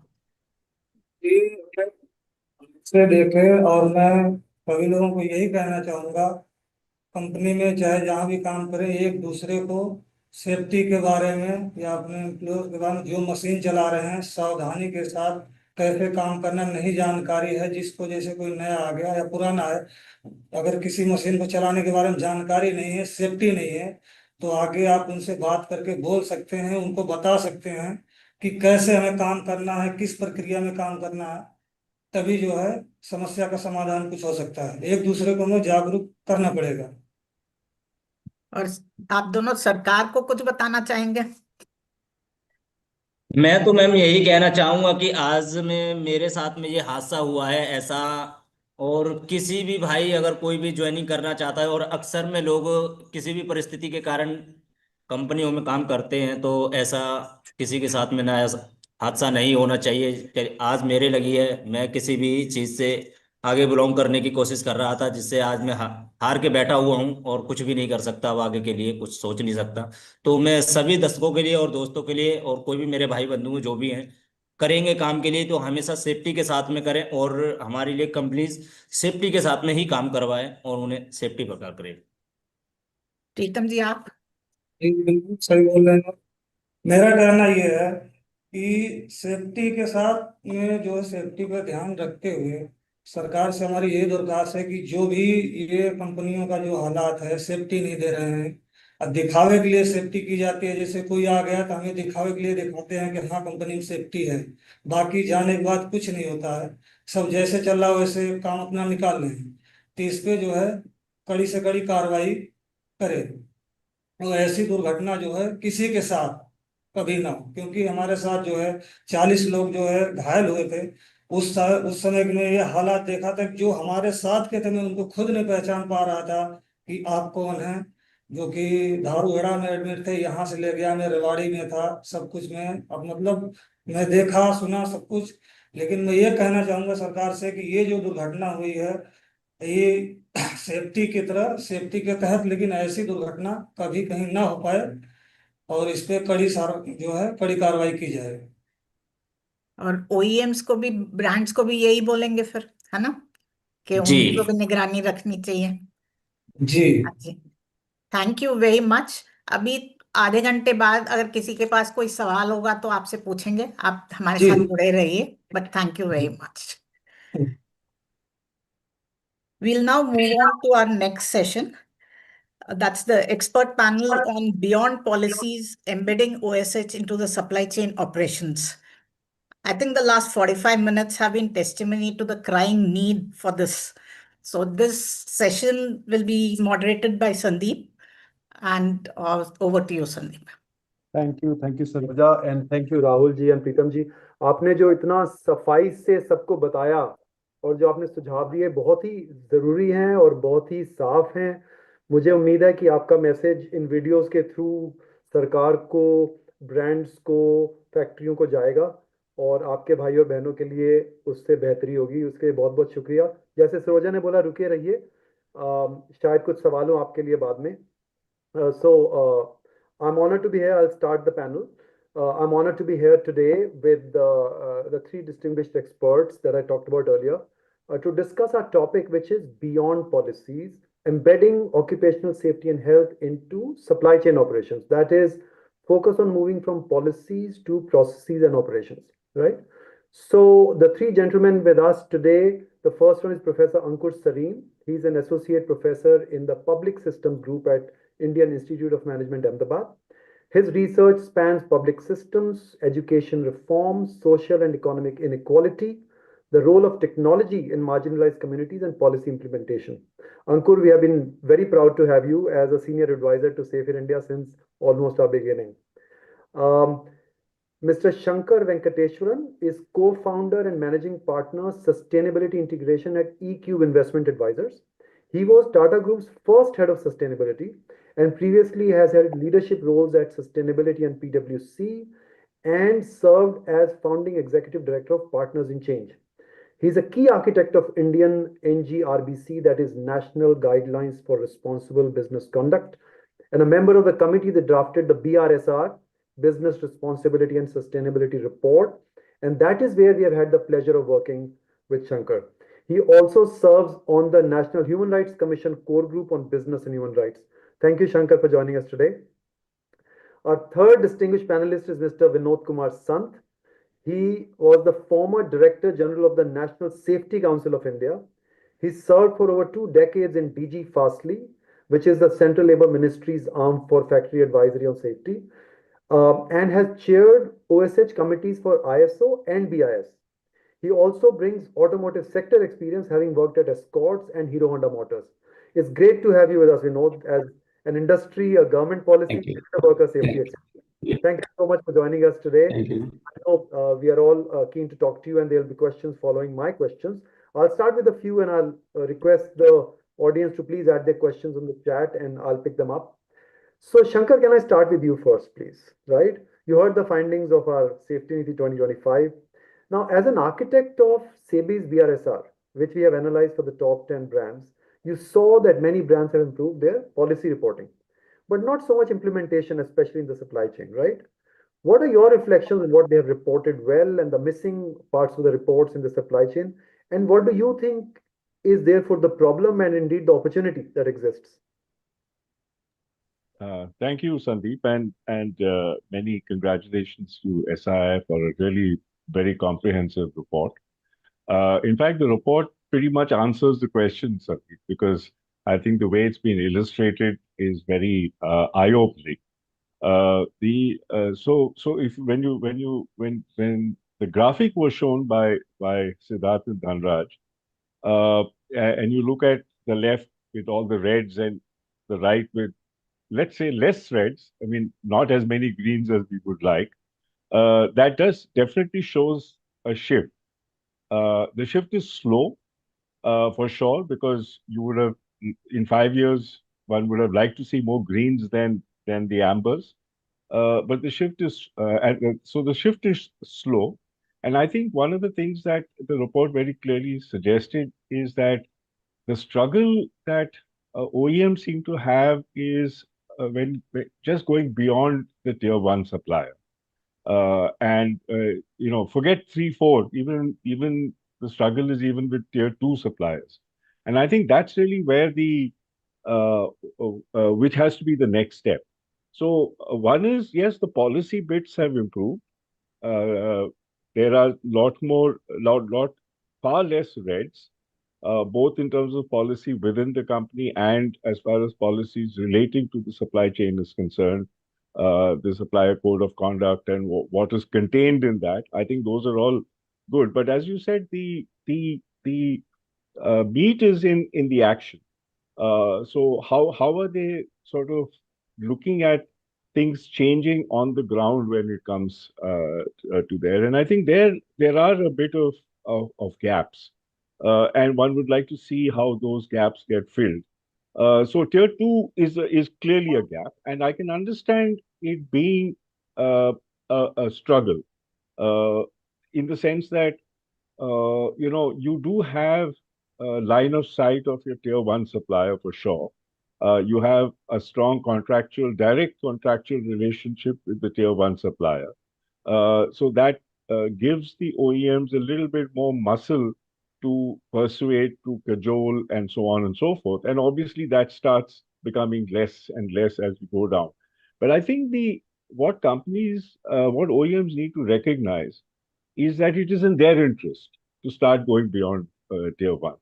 And I think it's about trying to build that case, just like you built the case for saying why you need to look at safety as an issue, not beyond just the moral obligation, but just it makes business sense to do that. I think the case for looking deeper into the supply chain needs to be built, and we need to start uh, getting more and more evidence to demonstrate that it is in your interest to do that. And I think that is a move. I think the move is happening, but it's just far too slow. So whether it is on appointment letters, on registration, ESIC registrations, and monitoring of accidents, all this, which is sort of still a lot of reds that are appearing in the thing. I think what your study very helpfully points out is where the attention should be paid by the OEMs. The reds need to definitely become ambers. The ambers definitely need to become green. And just the fact that you've broken this up so well is, I think, very helpful because it provides them you're not talking in abstraction. You can then speak to companies in specifics, saying that this is where you need to work. These are the gaps. This is what you need to do. And I think that's the movement that has to happen and has to happen very quickly. So I think those are the gaps. And I think it's important for organizations like SII and organizations around the OEMs to find ways by which they can leverage, they can push and cajole these changes to happen. Because ultimately, I think that, while you can speak about regulations and everything else, those are still distanced. The direct impact is usually through the principle, through OEM pushing the tier one, and making it a condition, so to speak, that unless you look at your own supplier, which is the tier two supplier, this won't happen, and so on and so forth. So I think that's where the gaps are, and that's, I think, perhaps a way forward, which even your recommendations are suggesting. So I'll stop there. Happy to talk more about this later. Thank you, Shankar. I'll come back to you. And I do agree the stress on tier twos is critical, and we are saying let's start with that. Just as a data point, of the accidents that we have seen, 10,000 odd, 25 odd percent have happened in tier ones, which in ACMA members, which are mostly tier ones, some tier twos. And then tier twos are the biggest in terms of those accidents, right? So you're right. They must start with that. And I'm glad you talked about business sense that it makes. In fact, we have Mr. Vedpata of ACMA amongst our audience today. Later on, if you are around, Mr. Vedpata, I'll come back to you and actually talk about the business sense that it makes, because that's what you do every day. So I'll come back to Shankar's point with you later. But can I go right now to Vinod, you? Now, you have auto sector roots, you have done senior roles in DG Fastly, NSC, you have had this ringside view of, the auto sector and wider manufacturing, right? What do you think is the importance of worker safety and working conditions in improving Indian manufacturing practices? And in that context, why do you think that the automotive brands are, despite that, not prioritizing implementing, good worker safety in their suppliers? While if they had a problem like product quality or delivery or cost, they would, come like a ton of bricks on their suppliers, but not for worker safety and working conditions. Are they missing a trick or are we missing a trick? What do you think? Uh, Thank you for inviting me for this very important event. And I congratulate Safe in India for preparing and publishing the very nice reports. I have gone through that, and it brings out very important elements of preventing of accidents and what everybody. In fact, I would say that safety is not only one person's job; it is everybody's responsibility, and that has been the case whether it is a company or whether it is a supply chain. Everybody has to be involved into it. That is one thing. Second is what you have pointed out, because it's a mammoth task. So you have taken only auto sector because of importance in the economy, its contribution to GDP, its contribution to manufacturing sector. That's good. But when I mean, my own experience for about 30 years in safety, it is everywhere. It is everywhere. It is not specific to automobile sector only. You take the power sector, whether you take a construction sector, whether you take a port sector, everywhere this kind of thing is happening. So accidents are happening, and the contract labors are totally. I mean, totally. I not say totally, but then they are ignored as far as their safety and working conditions are concerned. So it is not unique to auto sector. Only thing, as you said, the automotive sector is more prominent than other sectors because they are directly in contact with the consumers. So they need to be more aware about what they are doing and how they are doing. So probably that would be very important to put across the automotive sector, that you are watched by the people. There are other companies probably are less watched. Okay, that is one thing. Second is, as I said earlier when we talked about this, that I am also vice chairman of Industrial Safety Task Force of Confederation of Indian Industry. And in the first 2 years, it was set up in 2014 or 15. And the first year, the task which I had taken up myself is basically publish a report on business case for safety. And this report was published. It is there. I don't know whether it is on website or not, but it is available. And there we had taken a very good, I mean, I would not say very good, but example of Maruti and its supplier. How one explosion or fire and explosion in its supply chain. That is, I think it was a air conditioning manufacturing unit. I don't remember the name of the company, but it was supplying air conditioning to Maruti and other brands also. But Maruti was a major consumer for that. And how, because of that fire, a big fire, the Maruti supply chain was affected. So this we have highlighted in that report. So such kind of case studies we should publish. I mean, that would help us highlight the importance of supply chain management safely. That is one thing. So I don't. I mean, I would say importance of OSH and WC is everywhere. It is important. It is not only automotive safety.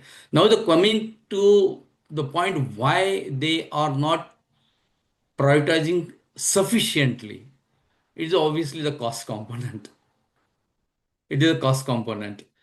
Um, and I'm not saying that all of them are like that, but then most of the industries, they are very cost conscious. As you would understand, in India, our consumers are very cost conscious. दो पाँच रुपए की फर्क से हम आगे बढ़ते हैं for decision making. So we are very cost conscious society. So obviously that is in our DNA. So probably that has to be changed. And then But I would say that in one particular sector where this change has taken place, particularly OSH and WC, that is working condition, is chemical sector. When I joined DG firstly in 1989, post of Bhopal disaster, and now you see what is chemical sector is doing. There are much improvements have taken place including in the medium scale enterprises also. So that is the reason that cost is a very important factor. That is one thing. So this is what I would like to say. If any other question will be there, then I will add from my side. Yes. Thank you, Vinodji. I think your experience is practical, and therefore, frankly, I find it heartening to hear that I didn't know this, that chemical sector has improved so much even in the medium-sized industry because of regulations and the implementation. So it can be done. And our argument to auto sector has been not only are you prominent in terms of potential ethical consumerism, right? But also because they can influence rest of the country, they can contribute to rest of the country given their size. And if the biggest businesses in the country don't take the responsibility, who will? And they have the profits. Yeah, that's true. They are in profits. Yes. These are some of the largest and most powerful companies in the country. That's right. I talked about Maruti, and Maruti actually engaged with us extremely well in the first 3-4 years. And they made a number of improvements, and on the ground they have done quite a bit of action. And we are hoping they come back and do more of what they started with, which has honestly gone back a little bit. So here is my call to Maruti, if we can step up the game. And cost, of course, it's true, but chasing cost all the time, we know doesn't lead to the right answers all the time, right? As a country. I'll come to Ankur. In fact, it's a perfect, segue into what you helped us do. You were one of our key advisors on our recommendations to Government of India on proving that the strong correlation between occupational safety and health, working conditions, and Indian labor productivity and manufacturing productivity. Could you please talk about that opportunity in India and indeed, in the auto sector, if you could, and in the context of today's finding, why do you think the sector needs to focus on its supply chain? Thanks, Sandeep. And thank you to Safe in India for this incredible work. I think what you all have been really successful in doing is making an invisible problem, because it was distributed, it was diffused. You've made it visible to all of us by showing that this is not sort of these one-off issues. This is a systemic issue that we are facing. And more recently, the work that has been done, that your team put together in trying to understand the economics of this, and especially when we go beyond sort of the economics of one firm and we look at it at a macroeconomic perspective. And I think from that perspective, it is clear that this is not a sort of a trade-off that we face, that either we do safety or we can be concerned about the economy. These are things that go together. And no matter what evidence you look at the macro level, there is a strong positive correlation between safety and either the productivity or GDP, whichever metric you want to take. Now, why is this association? Right now, you could say, is it causal? Does safety lead necessarily to improvement in productivity? Or maybe there's another factor that affects both. And we will never really be able to disentangle these two. But the point here is that even if it is something else, what it is telling us is that, look, the same things that would help you improve safety would also likely increase productivity, also likely increase growth, right? So whether it be some of the things that we've heard today, maintenance of parts, right? A greater degree of professionalization, right? More managerial, better managerial skills, training. These are all things that would both improve safety and improve productivity. So I think the economic argument, at least at the macro level, is very clear. I don't think there is much to dispute or debate about that. Now the question comes, okay, how do we look at it at the micro level and the macro level, right? And I think there, it's not so much, again, I don't believe it's an economic problem. It's a coordination problem. We cannot make it, if we sort of try to get after one OEM or one particular firm to sort of get their safety right, to invest in safety, etc., maybe they will suffer a cost disadvantage. But if all of them are required to do this, then there's nobody who's necessarily gaining as far as costs go, or nobody who's losing. Now, so how does this coordination occur? Coordination can occur either in a voluntary way, wherein you have these associations and the associations say, hey, we will step forward and we will coordinate among ourselves, or you have to have regulations, or the government has to step in. I think coordination can be feasible when you have a smaller number of players. So you do have the OEMs, and the OEMs can potentially coordinate among themselves, but the impact of that will be limited to their own firms, and at best, as we are seeing in your data, to tier one. When you have a large number of entities, as we do have in the auto industry or any other industry that you take, and many of them are sort of serving multiple OEMs, then you have a collective action problem which cannot be dealt with voluntarily. You would need the government to step in and solve this coordination problem, as has been done in any other country that you would want to look at. Right? So I think, in my mind, we need to really be looking at this as sort of a larger coordination, collective action problem that needs to be solved. And I'll just end with sort of drawing a little bit from my background in education. India was one of the last countries to give its children a right to education, to make education compulsory, to make schooling compulsory. Right? For a long time, it was argued that this is because we as a country are poor, we don't have resources. How do we do this? But in fact, if you look at the data, there were many countries that were poorer than us who were actually able to get to universal education much before us. And the implications of that in the rest of the economy are very obvious. We have a problem in terms of skilled labor. We have a problem in terms of human capital today. And that's because we haven't invested in education. We didn't prioritize education. The parallels here, I think, are very strong. We cannot say we are a poor country with sort of low, for competitive reasons, we need to be compromising on safety, because that is not a path to a more prosperous future. So I think we perhaps need to shift this debate to recognizing that, yes, it could be seen as a financial issue when we look at the very micro level, but at a macro level, there is no trade-off that we face. There is a need to step in, and the government would need to step in and move us sort of into greater oversight, right? I mean, I'll just end with a very simple thing. Yesterday I got a message saying that my PUC on my car has expired. Now we have 360 odd registered vehicles, which the government is tracking in perhaps in terms of PUC, like pollution under control, right?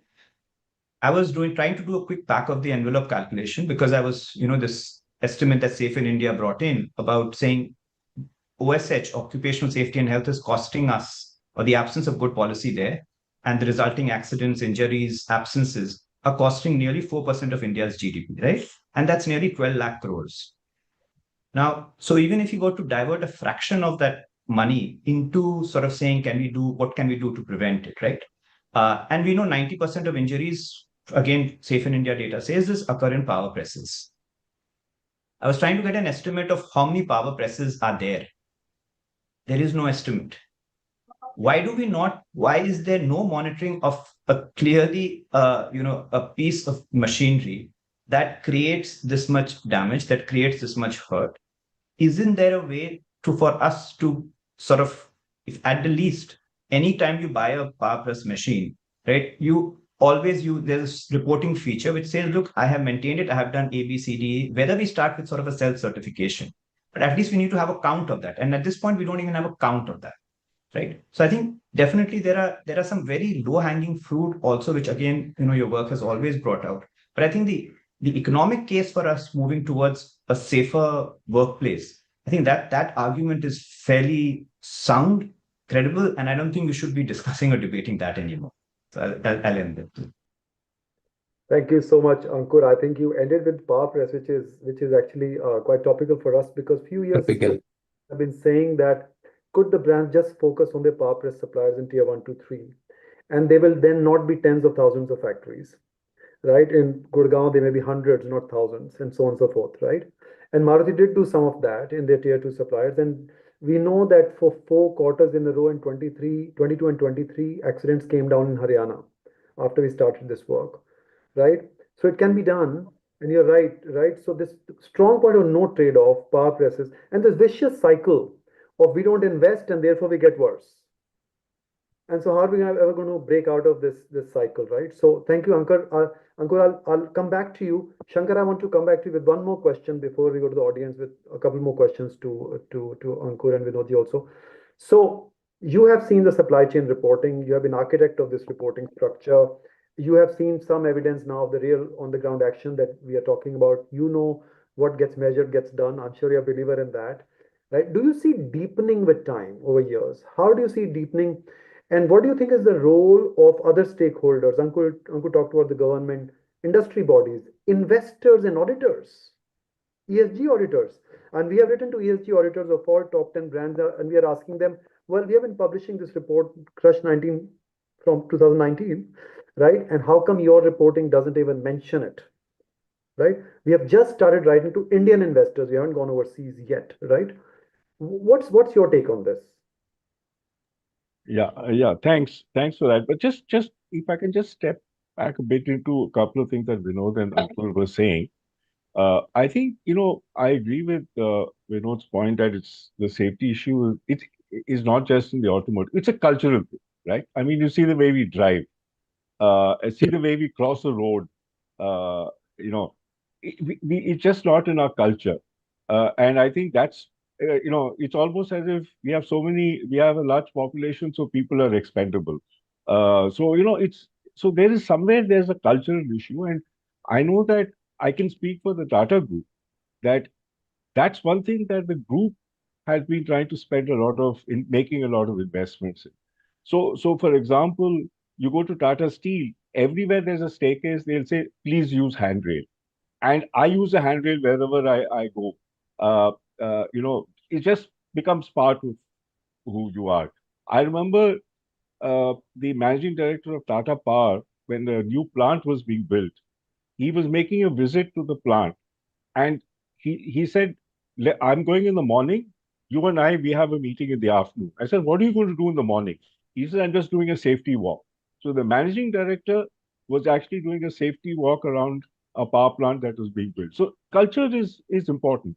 So we don't have it at a national level, but certainly companies need to build that in. And when you build that in, then you don't have to tell them, look for tier one, tier two. It becomes your DNA, but easier said than done. So I just wanted to talk about that a bit. And as for on the cost business case piece that I spoke about earlier, I agree with Ankur that at a macro level you can make all those calculations, but as Vinod said, it's at the micro company firm level that you got to do the cost benefit, and I think that is where probably a piece of work that SI can think of doing is actually doing a micro study and saying, okay, my productivity increases.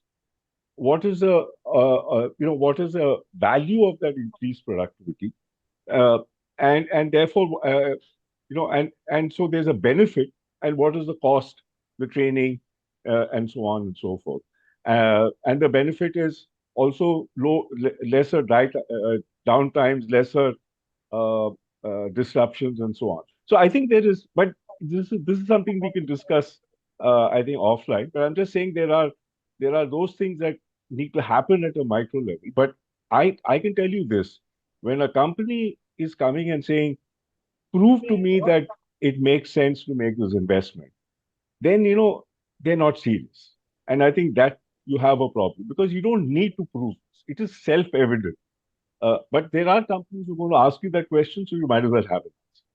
But to come back to your question, uh, see, when we were looking at the BRSR, the logic of it was very simple. It was about saying, let's put more and more get companies to put more and more stuff out in the public domain.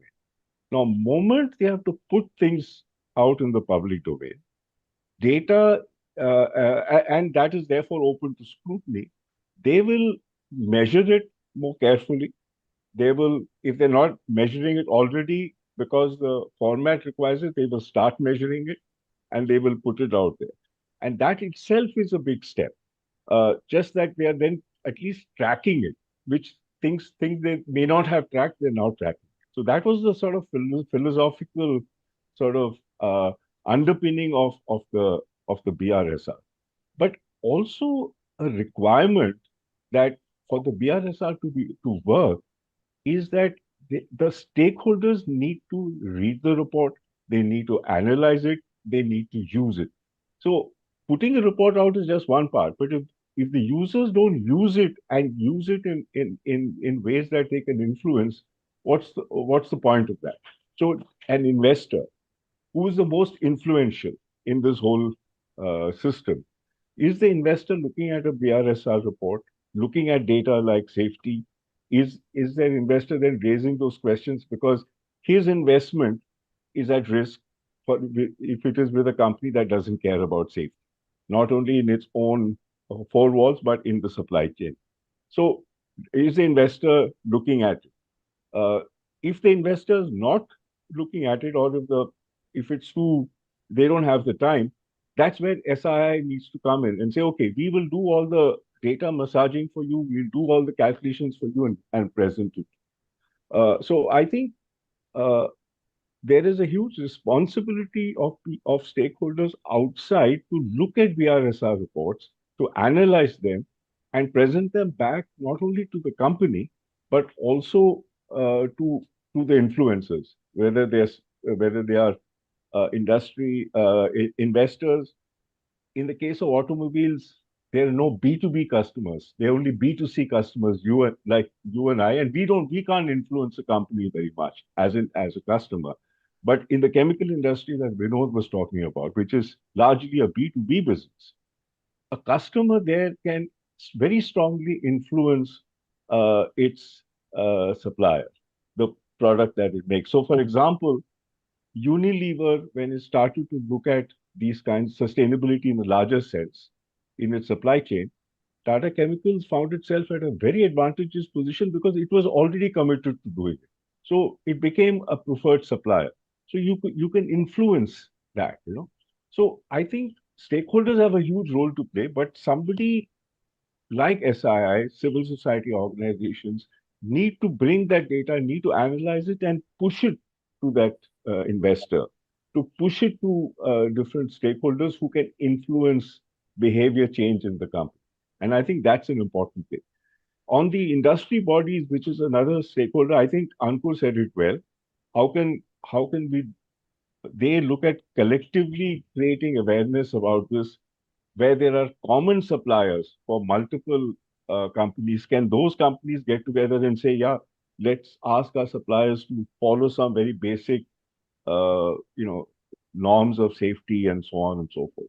So I think, so each category of stakeholder has a different role to play, and the BRSR data provides them with that necessary analysis, and your report provides them with that necessary analysis to know which are the levers to look at, which are the buttons to press, so that these changes happen.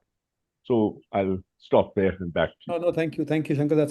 And you're right. We have also heard a lot of good practices of Tata Group. We are hoping that Tata Motors plays a more proactive role in our discussions than it has until now. We were almost hoping that Tata Group will take a lead in this. So we are still having those discussions.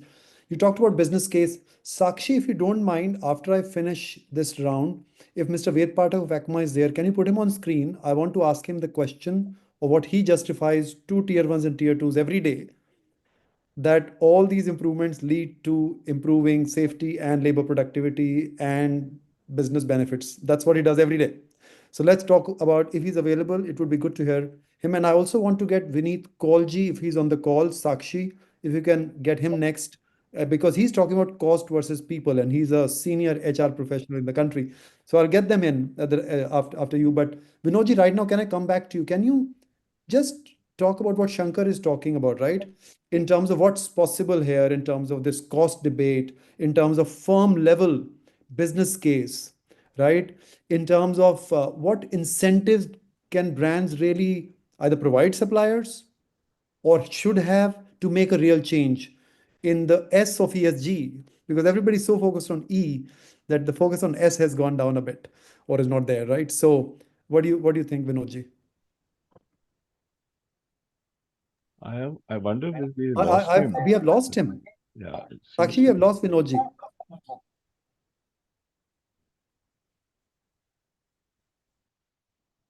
Am I audible now? Yes, you're back. Yes. Okay. Sir, can you repeat your question because there was a That's link. fine. Sorry about that. Yeah. No, I was saying that Shankar was talking about the business case that is required at a unit level for businesses to be convinced that safety is good, right? And you have worked in safety and DG Fastly. Are you still there? You're still there, right? Yeah. You worked at unit level, you worked at country level, of course, industry level. So I wanted you to react to what you think is how is safety profitable or not at a unit level, right? And also, what incentive do you think brands need to prioritize this safety in their suppliers, in their supply chain, so they feel the business benefit of it? Because clearly, if they are wise, it's in their own interest to do it, as all of you are saying earlier, right? And Right. frankly, Ankur, to your point, we have been asking the brands because we have limited resources and factories don't let us in. And we have gone into a factory to start that process with Dunu Roy, who's quite a big name in this space, and he's a nation builder. But when it came to the moment of sharing information on proving productivity gains, which needed absence information, sickness information, all that, they didn't want to share that. Yeah. So we are requesting the brands, you understand this, you have in your minds, this already. Why don't you create the business case for your suppliers for your own good? So we'll continue and we'll take your suggestion and try pushing it harder. But I'll come back to Vinod. And Vinod, if you don't mind, what do you think about it? Yeah. Actually, uh, particularly in our country, I think safety is not given importance as a business case. There are two things. One is when any particular accident happens, the cost of accident is not calculated. Of course, you don't have any data because that kind of data is not generated at the unit level. But if you consider the indirect cost of accident versus a direct cost of accident, the direct cost is only seen, which is very, say, hardly 10% or maybe 15%. But indirect cost is very huge, which is not seen. That is the one reason. Second is, in our country, the consequence. Oh, we have a technical problem with his Wi-Fi. Let's give him a minute.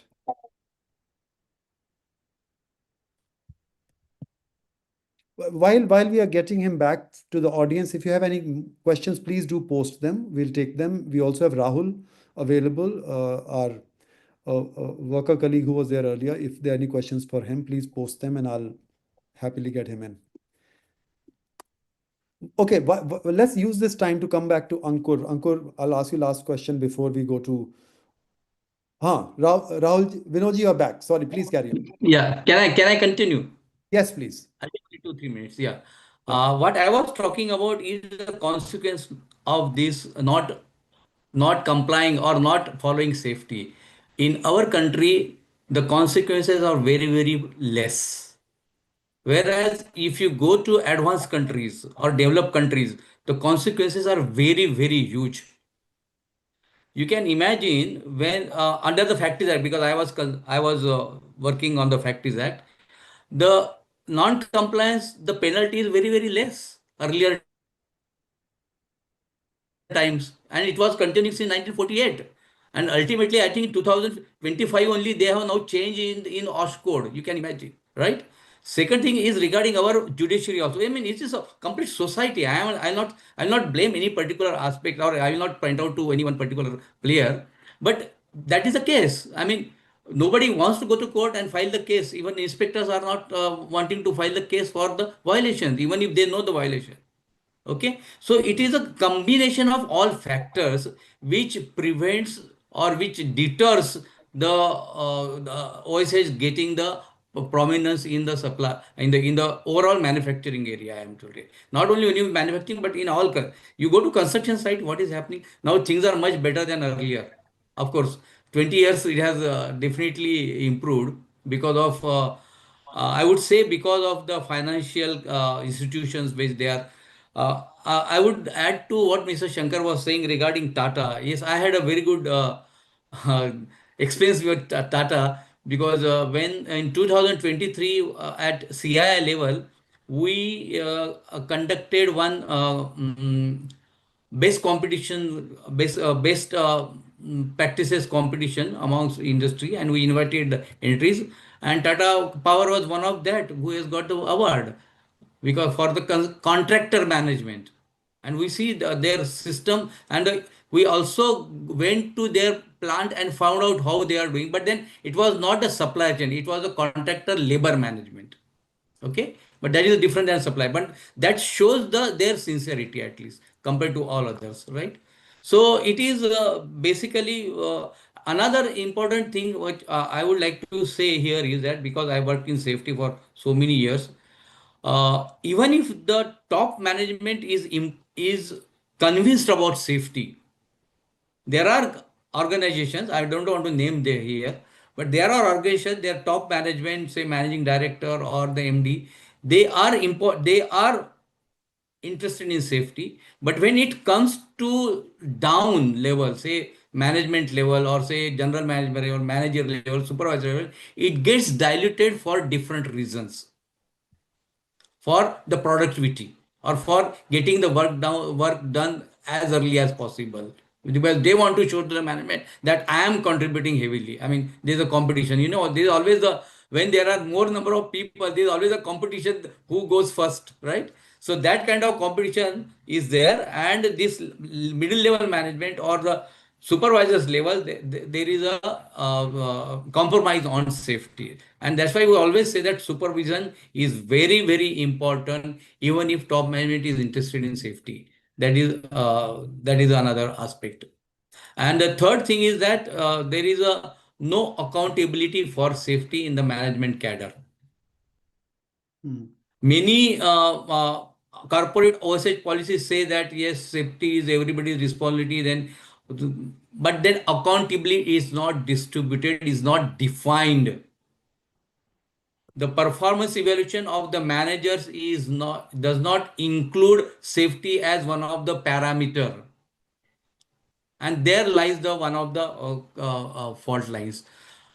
I can share with you only 1 minute I will take. I was having a discussion with chairman of former ACC. I don't remember his name now. That was in 2012 as a Director General National Safety Council. And he emphasized the safety, and he said, yes, Mr. Sant, since NSC is doing very good work, why don't you take evaluation of our contractor for safety, on safety rating. You give us a rating and we'll consider that rating for giving the contract. And Holcim had a policy that time, if there is one fatal accident anywhere in India plant, the managing director of the Holcim India would be called to make a presentation in the Holcim International Board on that accident. So that was the accountability. If this kind of accountability is there at the corporate level, definitely it will float down. Otherwise, it will not going to go down. Thank you so much. Thank you, Vinodji. Very quickly, I'll have to start wrapping it up then. Ankur, can I come last to you before opening up to a couple and people for any questions? What is your recommendation to the various stakeholders on how to make this work and why to make this work? Including civic bodies, including academics, and all the others that we're talking about. I mean, I think why to make this work, it's a sad question in a sense, right? I mean, they're human lives here, and we have to respect those human lives. I think the paths are, you've laid it out quite well, Safe in India, in terms of reports. There could be more additional research, etc., that can be done. But I think that we will always end up underestimating the benefits if we look at it only at a micro level. There are huge externalities here. So I do think the picture that needs to be paid attention to is at the macro level. And without a regulatory push, we will not change our culture. I mean, we unfortunately do have a cultural issue, a social issue. Let's name it also, caste. We do not, majority of the workers in the supply chain getting injured are from caste, are from groups that have been historically disadvantaged. there is a deeper issue here. And as sort of civil society actors, as researchers, we need to be able to acknowledge that. We need to be able to confront that. And yes, I think we will need to. We can't leave it to be entirely a bottom up approach. There will need to be sort of some top down efforts complementing many of the things that Shankar has spoken about, Vinod spoken about, and that's where I think civil society and researchers could play a role. Yeah. Thank you, Ankar. I'll come back to what you said, but Vinod, Sant, if Sakshi, you can, Vinod ji is already here. Vinay ji, if you are there, can you please come on? You made a comment or two on here in the chat about the human lives. And thank you very much. if you do just a quick introduction of yourself and then make your comment, it'll be great. Well, Sandeep, thank you very much. You and the organization are doing a very good report. I've just seen it, and the panels, I compliment both the current panel and the earlier two workmen who shared their stories. It is my 50th year of work, and I worked in some of the companies you all mentioned. Very quickly, I have just 2-3 comments to make. The first and foremost is I'm not individually in favor of it, but let me give you 2 examples. Professor Serene talked about the Bhopal gas carbide tragedy, etc. Right? He made a mention on chemical units. That was the year when maybe there was a wake-up call, and there was an amendment made the subsequent year or that year end, and it was clarified that the occupier has to be a director on the board of the company. Until then, no offense meant. Any roadside person could have been made occupier, and all our government bodies used to never object about it. There was never an issue. Now, here is where we talked about culture, etc. I'm not trying to be pessimistic.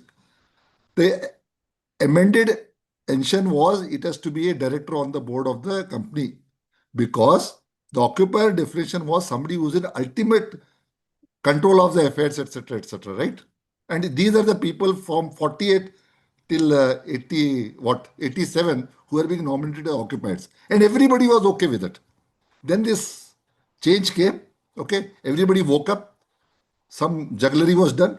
And let me tell you frankly, 90% of people who are shown as occupier because of the inspection, etc., and we have idiots doing the implementation, were non-executive directors. Either an independent director or somebody who's had no connection except for maybe attending a board meeting once in a way. So whether it's a labor department, factories department, or any of the agencies, it was happening. Now the OSH code is trying to make a change that it has to be a executive director now, which is this year 2025. It is still not implemented. So I'm just giving you how we are so innovative and creative to somehow meet the law but not implement it. And all our system, whether from top to bottom, is very happily saying it's a tick box that we are complying with the law. I'm sorry, I'm not saying that we have to come heavily on everyone. I'm just giving you one actual example based on my own experience. Secondly, again, some of the companies mentioned, I don't want to name them. In one of those companies where I worked, the approach was in a fatality, how soon can we send the patient or the employee out of the premises so that death can happen in the hospital, not in the factory? So that we can avoid the jhamela, sorry to use that word, in the premises. That has been an approach. But I can name the companies in private view, but this happened. Lastly, very good examples are quoted. In most of the multinationals, if there is a fatality, the entire board loses their bonus. And in those companies, 70 to 60% of their compensation is bonus. That is what works in many of those companies. You mentioned Holcim, sir. Very right. A, the concerned manager and director have to appear before the board. And B, the entire senior management loses their bonus. And last, I will give one example. 2 months back, you must have read in the newspapers. And of course, Sandeep would know better. Tata Steel has a plant, Port Talbot. One contractor who had died some years back, the compensation declared was 1.5 million. They were fined. Tata Steel was fined. I'm not a compensation, it is a fine. So when such measures are there, I'm not saying this is the way. Please, ladies and gentlemen, don't misunderstand me. This is some of the practices that take place. Of course, training people, having the right processes, etc., is all very important. But many of these attendant issues are something we miss out in our country. And last, I'll give you a very everyday example. Mr. Venkateshwar also mentioned about the culture. We have these traffic fines and challans. Nobody used to bother about it. I'm seeing in Bombay and must be happening in many other cities. The policemen don't disturb you or do anything. They just take out a photograph and upload it on you get a challan on your mobile. It happens abroad and many other countries. And increasingly, people used to avoid paying the money. So nowadays, most of the time, traffic constables approach you smilingly and just tell you, can you please pay up this money is outstanding on your vehicle. The whole approach has led to government getting fines for people becoming conscious that they can't jump a traffic signal or create offenses. To examples, yes, there are many companies doing very good practices, whether in the auto, non-auto sector. And I think what you all are doing in terms of educating and bringing some of these issues forward is very, very good. So those are just some quick points. And thank you once again. Excellent ideas coming from all of you. Thanks. Thank you. Thank you, Vinayji. Dineshji, I'll come to you. You have been managing ACMA's consulting arm for a long time, and you go into hundreds of these factories, right? What is your call to the brands, to the suppliers, tier one, tier two, tier threes, based on your experience that what we are talking about is good for them? How do you connect them? What do you do? Yeah. Sandeepji, thank you very much for calling me here. And we are connected, I think, last 2-3 years, and we understand. And first of all, the previous report also I saw, and this report also I have seen. And I had a meeting with Siddharth also and Saroj also last month, and we also met that. I have 2-3 major points here. One is that IT is zero defect quality, and I fully agree with all the panelists. And see, the root cause is to be eliminated, and I have 2-3 points for that. One is that if the presses are making the accidents, I think your one of the team members came to one of the plant and I removed the press pedal.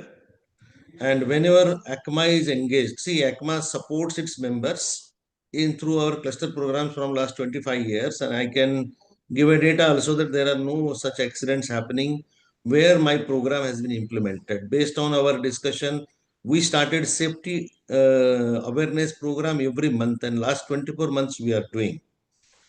Recently, we have also discussed that tier 1 are fairly doing good job, but there are some accidents. We'll look into that. Tier 2 and 3, I think it is a cultural issue, and I can bet you anybody, safety, we should not discuss about investment and cost. It is just not a good point to discuss and debate at any small, tiny company. If they cannot afford the safety, they should not do the job. I am very strict on to this. This is my personal view, not as a ACMA views. But next year I am retiring, and let me tell you, I'll be working on safety very heavily for 15 days. This is my personal commitment. This safety will not start from the industry.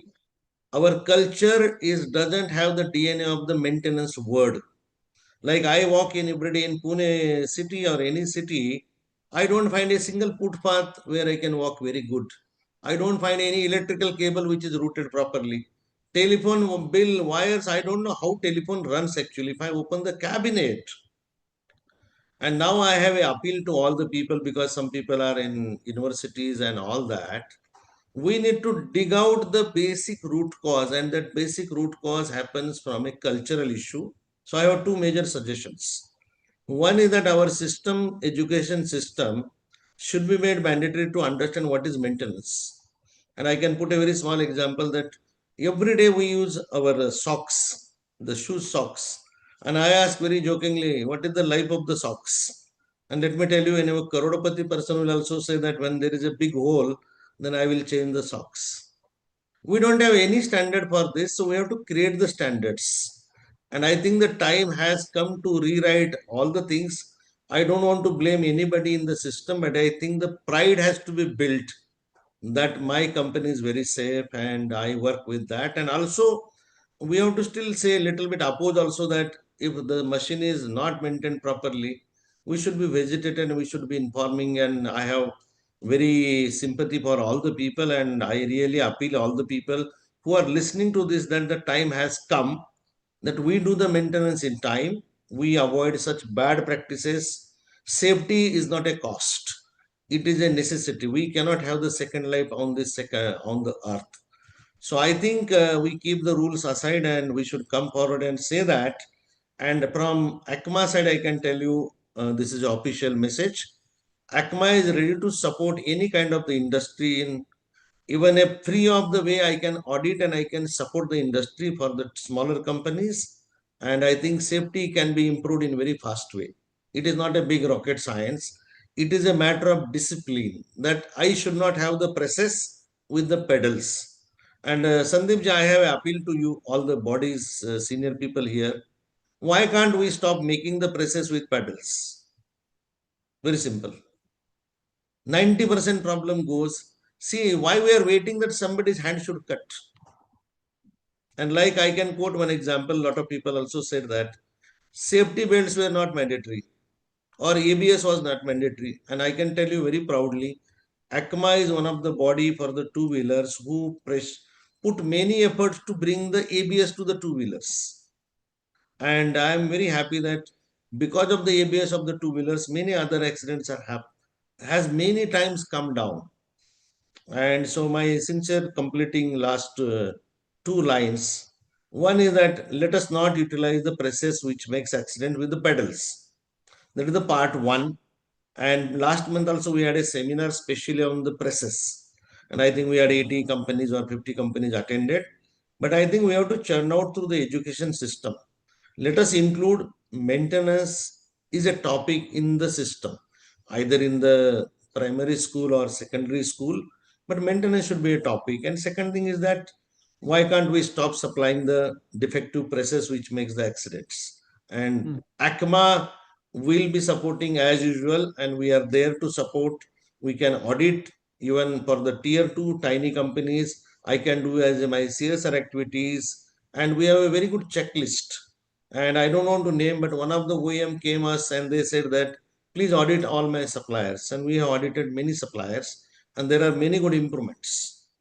So we are there to support. But my only conclusion is that human life, no, there is no any compensation that can be given for a human life.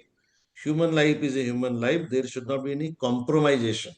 And if somebody is still debating that, can we make a business case? And I think Siddharth and my team is working. I will make a very strong case that safety improves productivity maybe 10 times, 100 times. And one of the panelists said that we don't measure the cost of the accidents. I got a clue. We measure the cost of poor quality. I think I can bring an indicator in the market and you can help me to popularize what is the cost of accident. That'll be great. So it is available indirectly, but I think we can do directly. And time has come to kill the root causes. That is my appeal to all the people. Thank you very much. Thank you, Dineshji. I think this point that you made in the end about bringing a new quality measure, which is a reflection of poor safety or working conditions, I think that will go a long way, and helping us make a business case, as Shankar said earlier. I think that will be fantastic. So I'm going to just wind it up now, unless there are any questions, but I can't see any. So I'll just conclude with big thanks to Shankar, to Ankur, Vinodji, I can't see right now, and all the audience. Dineshji, to you, thank you for coming in last minute, and Vinodji, Vinod is back. Thank you so much for that very thought-provoking discussion. I'll not try summarizing it quickly because there is so much, but there was one point made that it needs, top down as much as bottom up. And I have to say that we have been asking the ministry and the industry to come together and create a working group together. And I think all the work that Shankar that's happening with BRSR, that could be a good contributor to that. But if we could get a working group which has the right government agencies and people and the right industry, and we started with auto sector irrespective of what's happening others, and take leadership, that could create all these changes. There is wherewithal, expertise, leadership available amongst those people, much bigger than Safe in India can ever manage. So we are waiting for that leadership to happen, and we'll keep pushing for it. So thank you once again for your time, and thank you everybody else. I'll conclude this session. Saroja, if there is anything you would like to add, and we can conclude the day. Thank you again, Shankar, Ankur, Vinodji, for your time. Thank you very much. Yes. Thank you. Thank you Thank you very so much. much. Thank you. Thank you so much. I think this was very illuminating and a lot of new ideas I've put down. I think our to-do list keeps increasing every time we meet people. But as we said, challenge is getting the industry to give us data and find ways to collect that data. But there are just a couple of things I think which were there in the comments. One was, why do we always pick on auto? And I think that again requires the saying that we believe that if 40% of the industry is set right, the rest will happen by itself. And I think proximity was one of the reasons auto was picked up. But it does matter. I think that, the one that we feel is the most clean industry is the one that has this problem. Chemicals, construction, everybody already know that it's a bit of a mess. And this looks clean, but it has a problem. And I think that's where, Sandeep and Prabhat and all picked this. And I think it makes perfect sense.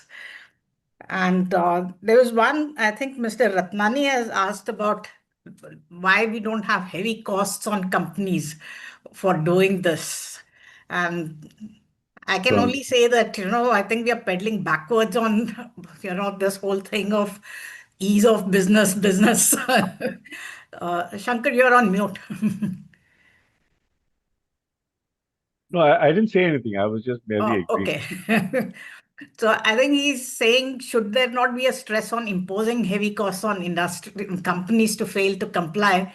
So I was just commenting that I think we are pedaling backwards there. We need to put together more evidence to show that it matters. And I think like Union Carbide in India, we keep referring to Rana Plaza in Bangladesh. And we just don't want other episodes like that to cause change. We should do it without having to go through those. And I think that's something that, again, we all need to get together and do that. I think there was one question from Amitesh for Rahul. Amitesh, will you just ask that?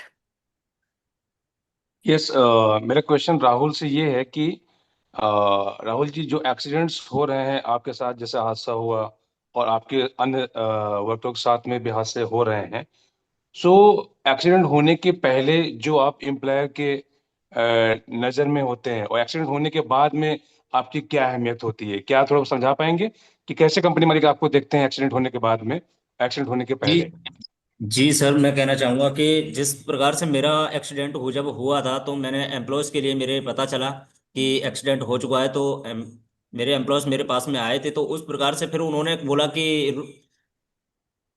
मतलब ज्यादा इतना भावुक मत हो, परेशान मत होना, आराम से, कोई दिक्कत नहीं है, आपके पास में कोई परेशानी नहीं होगी और आपके लिए कोई भी दिक्कत नहीं होने देंगे, हम अभी आपका इलाज कराएंगे और लेके जा रहे हैं। और उस प्रकार से फिर मेरे को लेकर के भी गए थे और कुछ समय मेरे पास में रुके थे जिस समय पे मेरा इलाज चल रहा था। तो उसके दूसरे दिन के लिए मतलब मैं फिर आया और वहां से निकल के फिर मैं एम्प्लॉयज के पास में गया कि सर कैसे मतलब मेरा अब ये एक्सीडेंट हुआ है, तो इसके लिए सर, इसके लिए मशीनों के लिए क्या मतलब, मैंने बोला था आपसे कि मशीन के लिए सही कर दो सर, तो आपने मेरा मतलब कोई भी जवाब नहीं दिया और आपने मेरे से मना कर दिया था कि नई मशीन है और इसमें अभी मैं कुछ नहीं कर सकता, कोई भी मेंटेनेंस का काम नहीं कर सकता मैं। तो इस प्रकार से फिर मैंने बोला कि सर अब मेरा ये नुकसान हो गया इतना, मेरे जिंदगी इससे मतलब जुड़ी हुई थी, जो जिंदगी मेरी आज एक चीज की जो भावुकता थी मेरे अंदर, वो आज मेरे लिए खत्म कर दिया आपने सर। और मैं आगे की एक तैयारी भी कर रहा था जिसकी मैं आज के बाद में कभी भी कोई भी तैयारी नहीं कर सकता। तो आपने सर सारी उम्मीदों के लिए मेरे इस तरह से मतलब तोड़ के रख दिया। अगर उस समय पे आप मेरी अगर उस समय पे सुनते तो शायद ऐसा नहीं होता। तो फिर बोले कि हाँ वो तो ठीक है, लेकिन मैं उसमें कुछ भी नहीं कर सकता कि मैं उसमें कुछ भी नहीं कर सकता कि फिर ऐसा मैं अगर करता भी तो फिर मेंटेनेंस से कोई भी प्रॉब्लम अगर होती भी या नहीं भी होती तो फिर मैं इसमें कुछ भी नहीं कर पाता। तो मैंने कहा सर आपने मेरे लिए ऐसे इस तरह से अब मतलब कह दिया कि अब मैं इसमें कुछ नहीं कर सकता। सर मेरा जो नुकसान हुआ है, मेरा एक अंग गया है शरीर का, जिससे आप मतलब आप कह के करके इस तरह से छूट जाते हो कि मैं इसमें अब कुछ नहीं कर सकता। तो बोले कि चलो कोई बात नहीं, अब जो भी है आगे के लिए देखेंगे, कोई भी प्रोसेस होगा। तो मैंने कि आगे के लिए प्रोसेस, तो मैंने कि ठीक है। तो बोले कि एसआई आप चले जाइए, एसआई में आप इलाज कराइए। तो मैंने कहा सर कंपनी में चोट लगी हुई है तो आप क्या मतलब बाहर से इलाज नहीं करा सकते। अगर वहां पे मैं जाऊंगा और काफी टाइम मेरे को लगेगा भी, तो इससे मेरे को पेन भी हो रहा है और इसमें अभी ब्लीडिंग रुक भी नहीं रही है। तो ब्लीडिंग के लिए रोकना इतनी जल्दी से, वहां पे टाइम काफी लगता है ईएसआई में। तो बोले कि हाँ लगता है, लेकिन आप ईएसआई जाइए।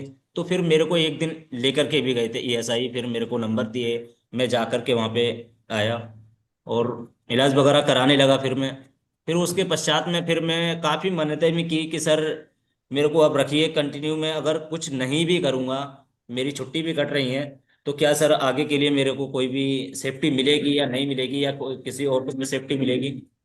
तो बोले हाँ इसके लिए हम खुद देख रहे हैं, इसके लिए हम कर रहे हैं। लेकिन अभी तक के लिए मैं काफ़ी टाइम में अभी भी जाता रहता हूँ, ऑलरेडी कंपनी में घूमता रहता हूँ। तो मेरे लिए मतलब कहते नहीं है कि आप क्यों घूम रहे हो या फिर किस लिए आए हो। एक दो बारी मेरे से गार्ड ने बोला था, गार्ड गेट पर रहते हैं, तो उन्होंने मेरे से बोला था कि आप इस तरह से आते हो और चले जाते हो, मतलब कोई भी आपके लिए बोलता नहीं है। तो मैंने कहा बोलने के लिए क्या है, अभी भी मैं इस कंपनी में काम कर रहा हूँ और कंपनी में मेरे को चोट लगी है, तो इस तरह से मतलब आपका रोकने का मतलब तो नहीं बनता है। बोले हाँ ठीक है। तो फिर मेरे को किसी ने बोला नहीं, एक दो एम्प्लॉयज ने बोला था कि अब आपका क्या मतलब वो है कि आप केस करना चाहोगे या फिर क्या करना चाहोगे। तो मैंने इस चीज़ के लिए बिल्कुल साफ मना कर दिया था कि केस करना तो एक इंसान की बेवकूफ़ी है, जो भी होता है वो सही नहीं रहता। मैंने इसलिए उनके लिए केस के लिए मना कर दिया था। कई वर्करों ने भी मेरे को ऐसे मतलब कि केस कर दे तो पैसा वैसा मिल जाएगा, बहुत सी ऐसी चीज़ों के लिए। तो मैंने इस चीज़ के लिए साफ मना भी किया था। कुछ और कंपनी के जो एम्प्लॉयज होते हैं जैसे एचआर हो गए, और जो वर्कर्स से कुछ ऊपर भी हो जाते हैं, तो उन लोगों ने बोला था कि यार चलो कोई बात नहीं। और एचआर सर ने बोला था कि आप देखिए ऐसा काम कोई भी मत कीजिए जिससे कि कंपनी को कोई भी प्रॉब्लम हो, और आपको भी प्रॉब्लम होगी, आप ऐसा काम मत करना। मना भी किया था मेरे को किसी भी प्रकार से, मतलब उन्होंने समझाया था कि ऐसा काम ना करें, कि कंपनी के लिए भुगतान देना पड़ेगा ऐसे। तो मैंने उनके लिए मैंने कहा सर इस चीज़ के लिए मैं एग्रीमेंट दिया हूँ, मैं पहले ही उसी दिन दिया था जिस समय मेरे को चोट लगी थी। तो उससे 2 दिन के बाद में मैं एग्रीमेंट पे कर दिया था कि मैं ऐसा कोई भी काम नहीं करूँगा, चाहे गलती आपकी है। इस चीज़ के लिए मैं एग्रीमेंट पे भी लिख करके दूंगा कि गलती आपकी है, कि यदि आप अगर उस समय पे मेरी अगर थोड़ी सी भी सुन लेते तो शायद मेरे को चोट नहीं लगती। लेकिन अब मैं इस चीज़ जो भी लिख के दूंगा फिर भी मैं यही कहूँगा कि कोई भी केस मैं नहीं करूँगा। लेकिन यही है कि मेरा मानना यही है कि आगे के लिए अगर ऐसा मेंटेनेंस अच्छा मिले, अच्छी सुनवाई रहे वर्करों की, अच्छे से वर्करों के लिए समझा जाए कंपनी में, तो ऐसा हादसे नहीं होंगे कभी भी। इस प्रकार से मेरा यही कहना है कि हर व्यक्ति के लिए एक उस हिसाब से समझाया जाए, उस हिसाब से कहा जाए कि कोई भी प्रॉब्लम ना आने पाए और मेंटेनेंस हमेशा अच्छा रहे। Thank you Rahul, thank you. जी thank you. So, Sandeep and all the panelists, all our officers, can we release the report, so to speak? Ah, Do we all have a copy? Yeah. Okay, I think mine's come over down. So, the report's now available online, and you can all download a copy whenever you feel like. And please do go through, give us feedback, give us suggestions. And thank you very much for joining. And we could not let more people speak, which we would have liked to, but we've already overshot by half an hour. So thank you everybody for joining. And we look forward to your support and your feedback suggestions. And we hope that this, joint effort that we all are attempting at continues and, plays well for the whole country going forward. Thank you very much. thank you. Thank you.